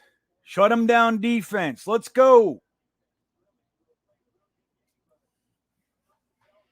It's a tie game in the 4th, guys. That's right, Busted Knuckles. Finally, a game we can be proud of. Finally, a game we can be proud of. Even if it doesn't end our way, which I sincerely hope it does, I'm in. This is all I wanted for this year. Let's go, Jack. Get him. Yeah.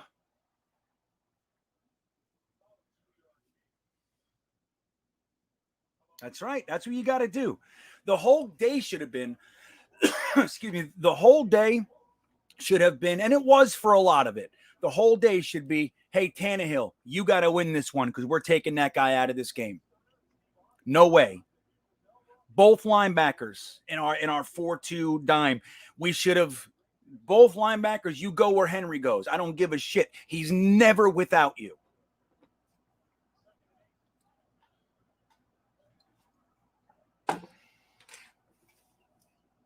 Stuff him.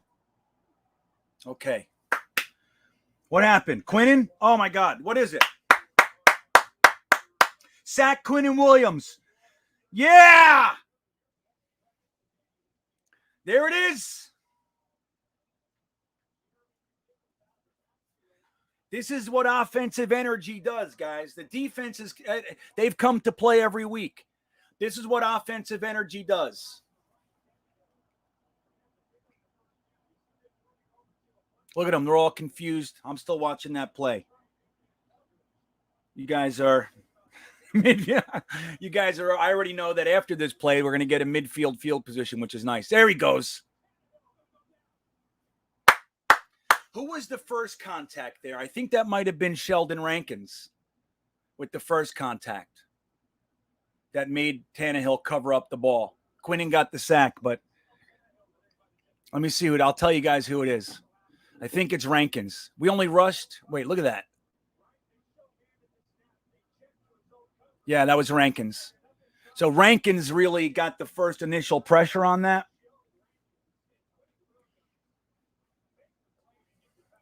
Thank you, Rags. For the record, I never once said you were wrong. I know. We're just talking. This is the best way to be fans, is when you can actually have differing opinions. I just watched the Berrios play, right?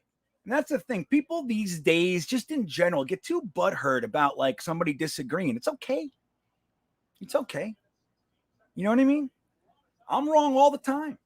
That's the great thing about being, like, when you try to be real, right? When you try to be humble, like, yeah, I try. I'm not always humble, but I try.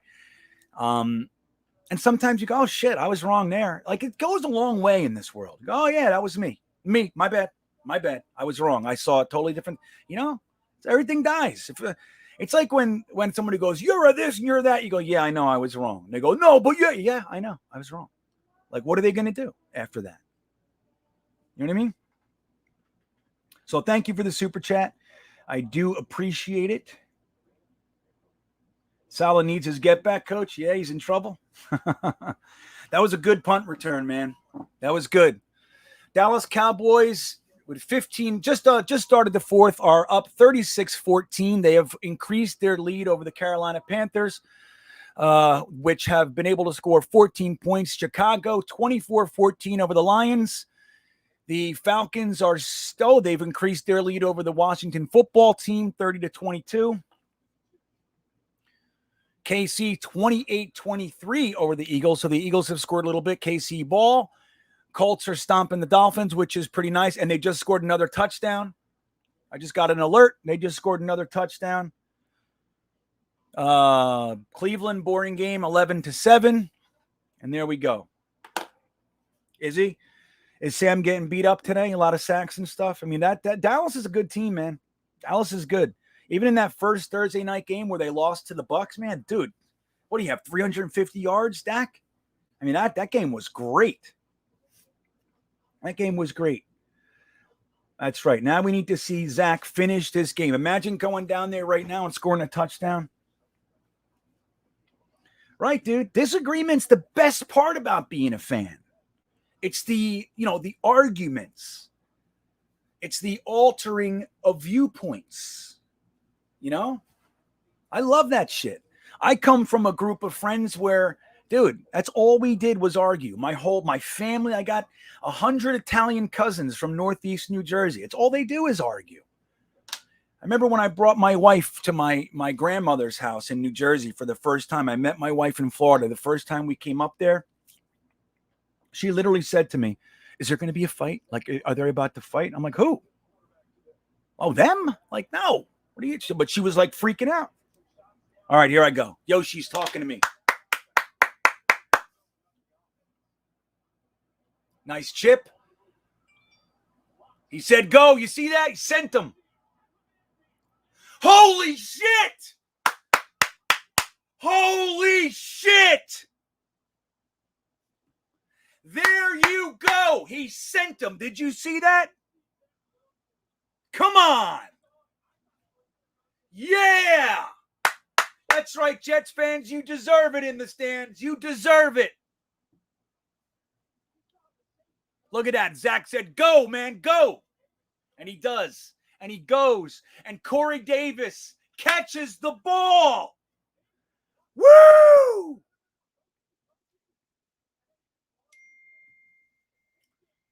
That is incredible. That is incredible.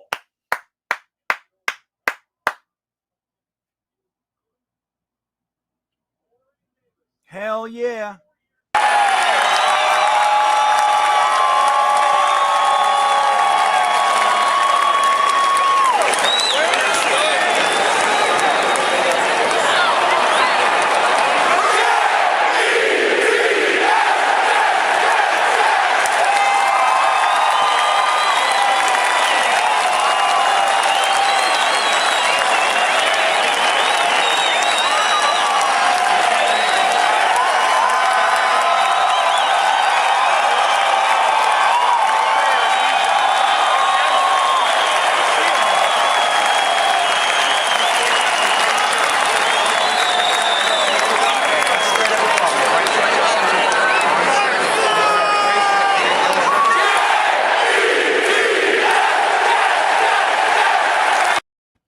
Dudes,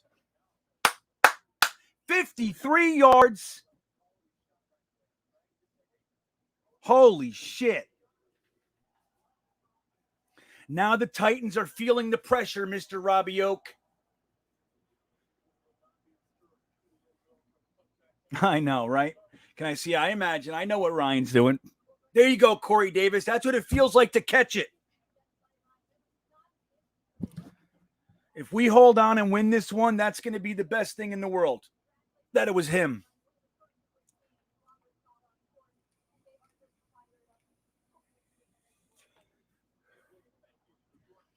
I'm telling you guys, there's more than enough talent on this team to compete. That's right, FOC. That's a good point. Like, forget LaFleur. Just, Zach, hey, go that. Just do it. I got you. I'm going to hit you. There you go.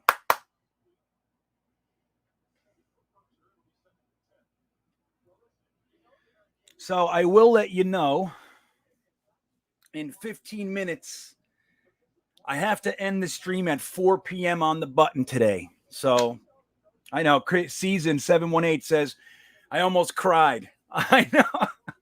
It's just good. Like, look, no matter what happens, like, obviously we want to hold on. No matter what happens, dude, we're seeing our offense come to life for the first time. It's happening right now. This is just it. This is it. We're watching our offense come alive right now, today.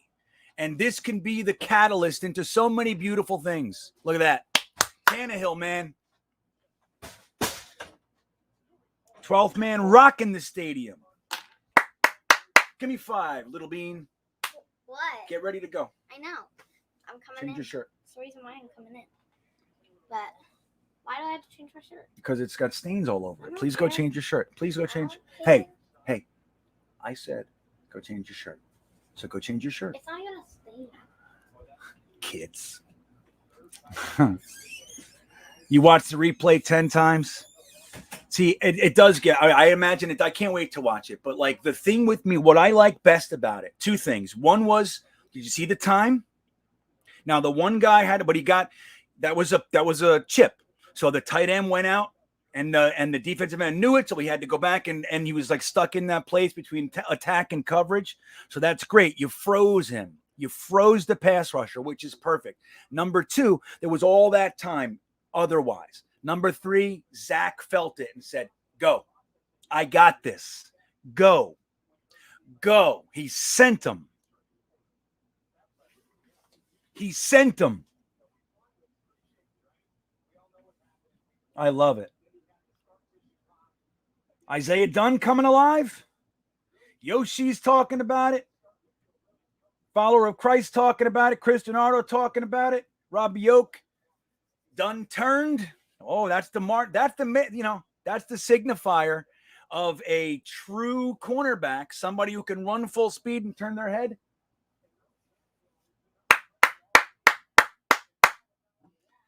How psyched are you guys?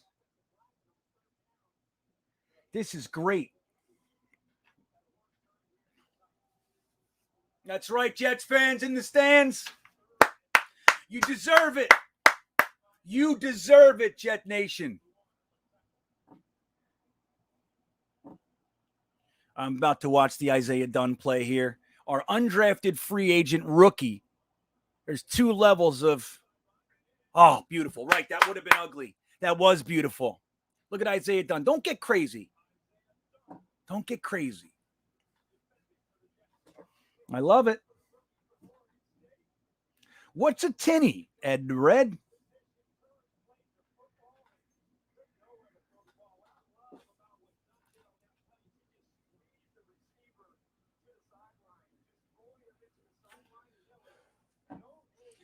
See that? Squeezing the receiver to the sideline, turning around, getting your hand up. Can you ask for anything more?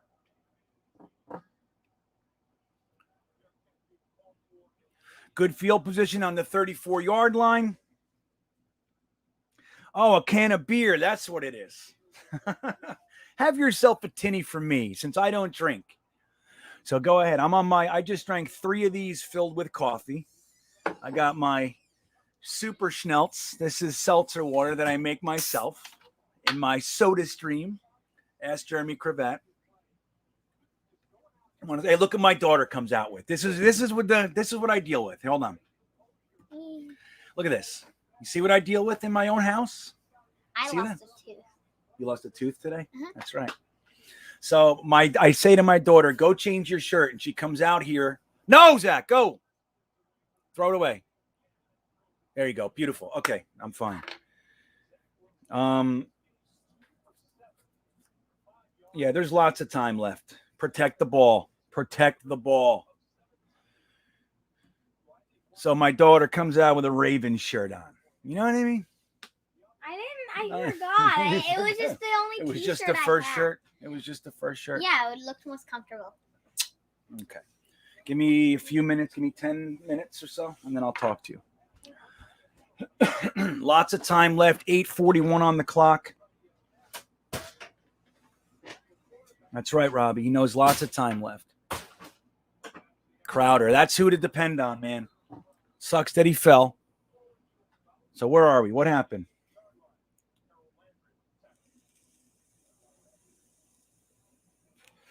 That's right, Bullet. NGBNF Bullet. Tell me what that means. Are you allowed to say it? Is it like a troublesome thing? Let me know what that means, Bullet. Zach missed a big one. Damn it. I know. The thing is, my wife is a Baltimorean. She's from Baltimore. So they're Raven fans.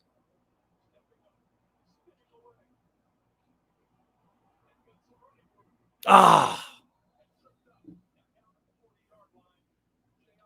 Shit.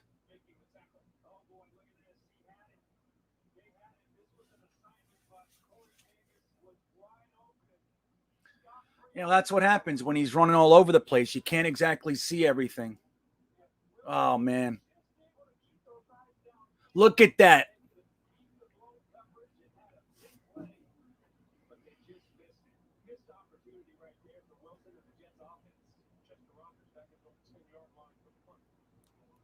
Hardy with another friggin' penalty, man, with this guy?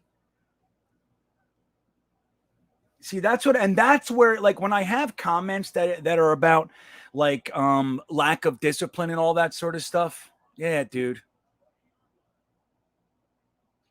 Yeah, and then he's yelling, like, how about just keep playing, huh?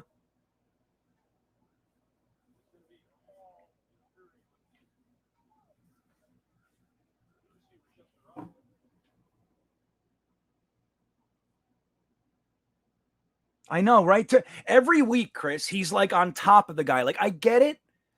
But like, dude, every week we're getting penalties by this guy. You're supposed to be the smart special teams guy.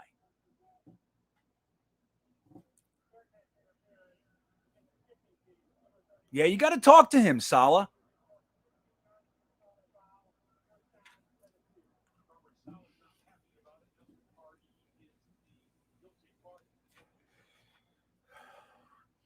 Penalties. Come on, guys.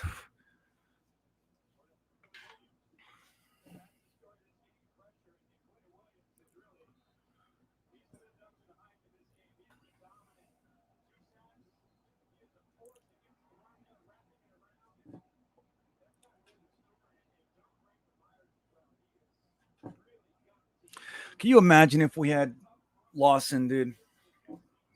Damn it.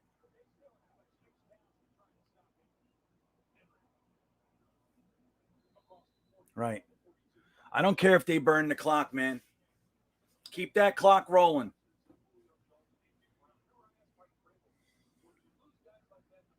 It is, Chris. It's nice having a lead in the fourth quarter. So we've had 2 leads today. That's I would like to know why it is that teams go into prevent. Like, I mean, I know the logic, I understand, but it never works. Now, if there's 1 minute left and you're up, okay, this is a game, dude. There's over 6 minutes left in this game, and they have Derrick Henry. Why are we playing prevent? Say, play the same defense that stopped them. Play it.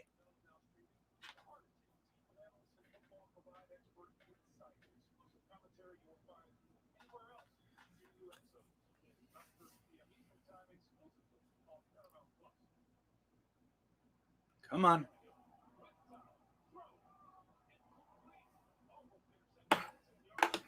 That pick would have been delicious.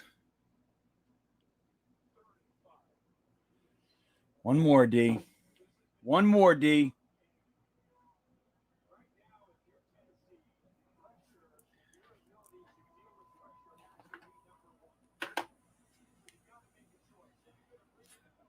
Come on, D.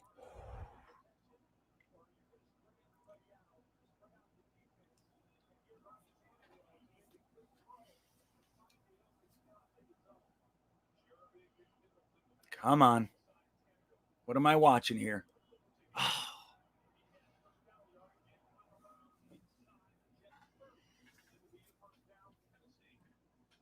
Got to hold him to 3.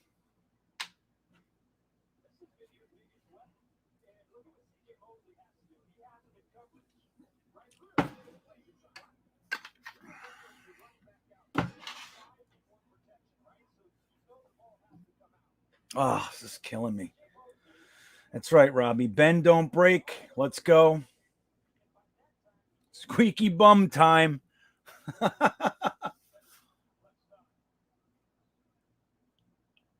Oh, Quinn and Williams with it. Okay.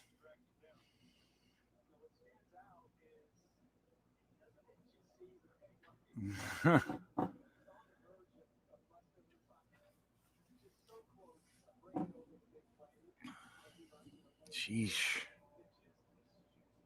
Quinn, right? I gotta say, Quincy Williams has been a nice surprise so far.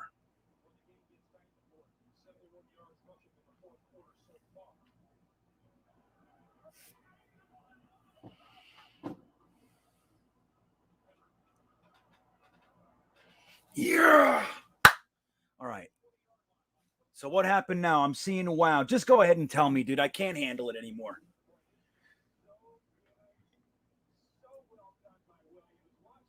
Yeah, of course they're going for it. It's still 6 minutes. I don't know if I would. Oh, it's 4.5 minutes now. Oh, wait a minute. That was a different game.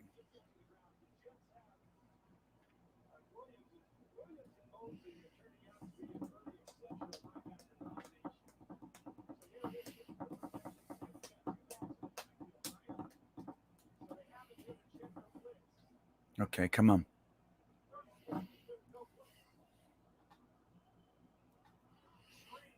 Okay, good. Niesman with the stop. Thank you, Tony Oden. Right, Yoshi? Holy shit, that's a good coach right there. No. You're good. You're good. Niesman with the stop. Niesman just upgraded to the active roster this morning or like yesterday. Hoorah. I'll take that. Denied. Great defense. Defense holds. I'm watching the 4th down play now. Here we go. I now know what's going to happen, but it's still exciting. I still feel my heart pumping. Look at that. There you go. Turnover on downs. Turnover on downs. That's huge. Huge. It's huge.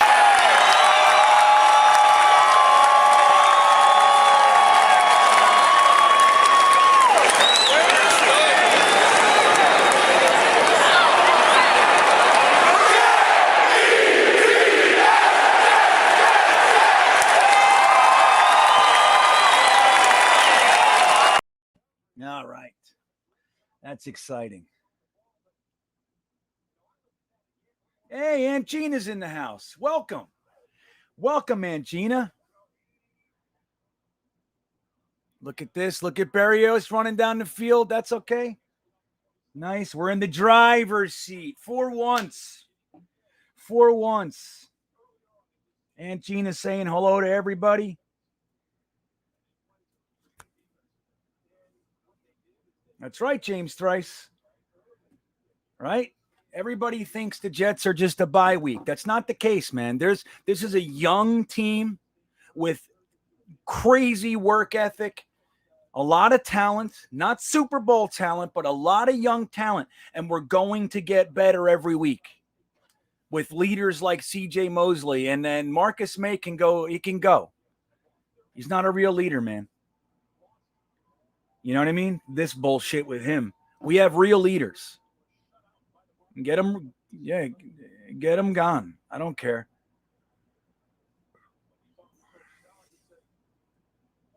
Everybody's saying hello, Aunt Gina.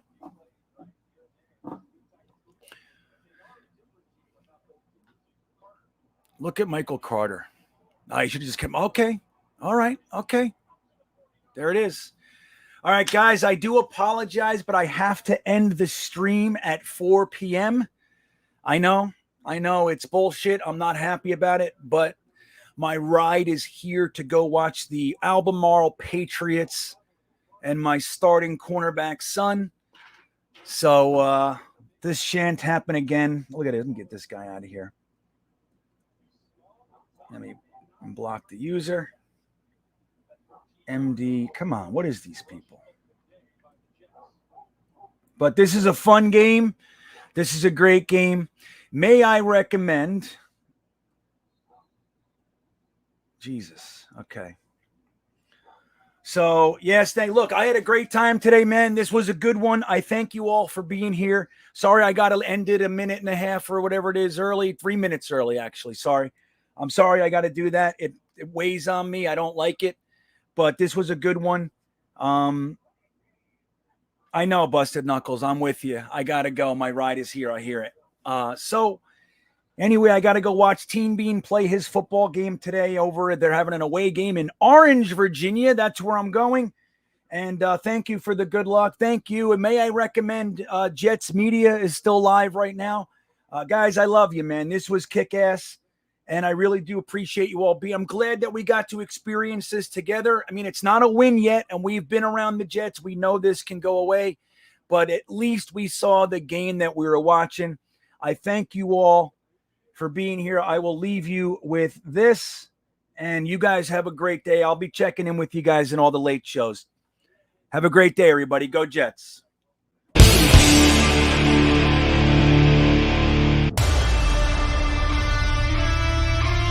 High pressure in control. Man, that looks great. Jets! Jets! Jets! Jets! Woo! Oh my God, it's so beautiful. 78 degrees, Jets football, and we're winning. That's what's going on today. That's why everybody's so psyched. This isn't no happenstance. This is a guarantee, just like Joe Namath said. See that? There are few things in life you cannot put a price on. Loyalty, tradition, fierce passion. Today is a gigantic family reunion because finally, they're back.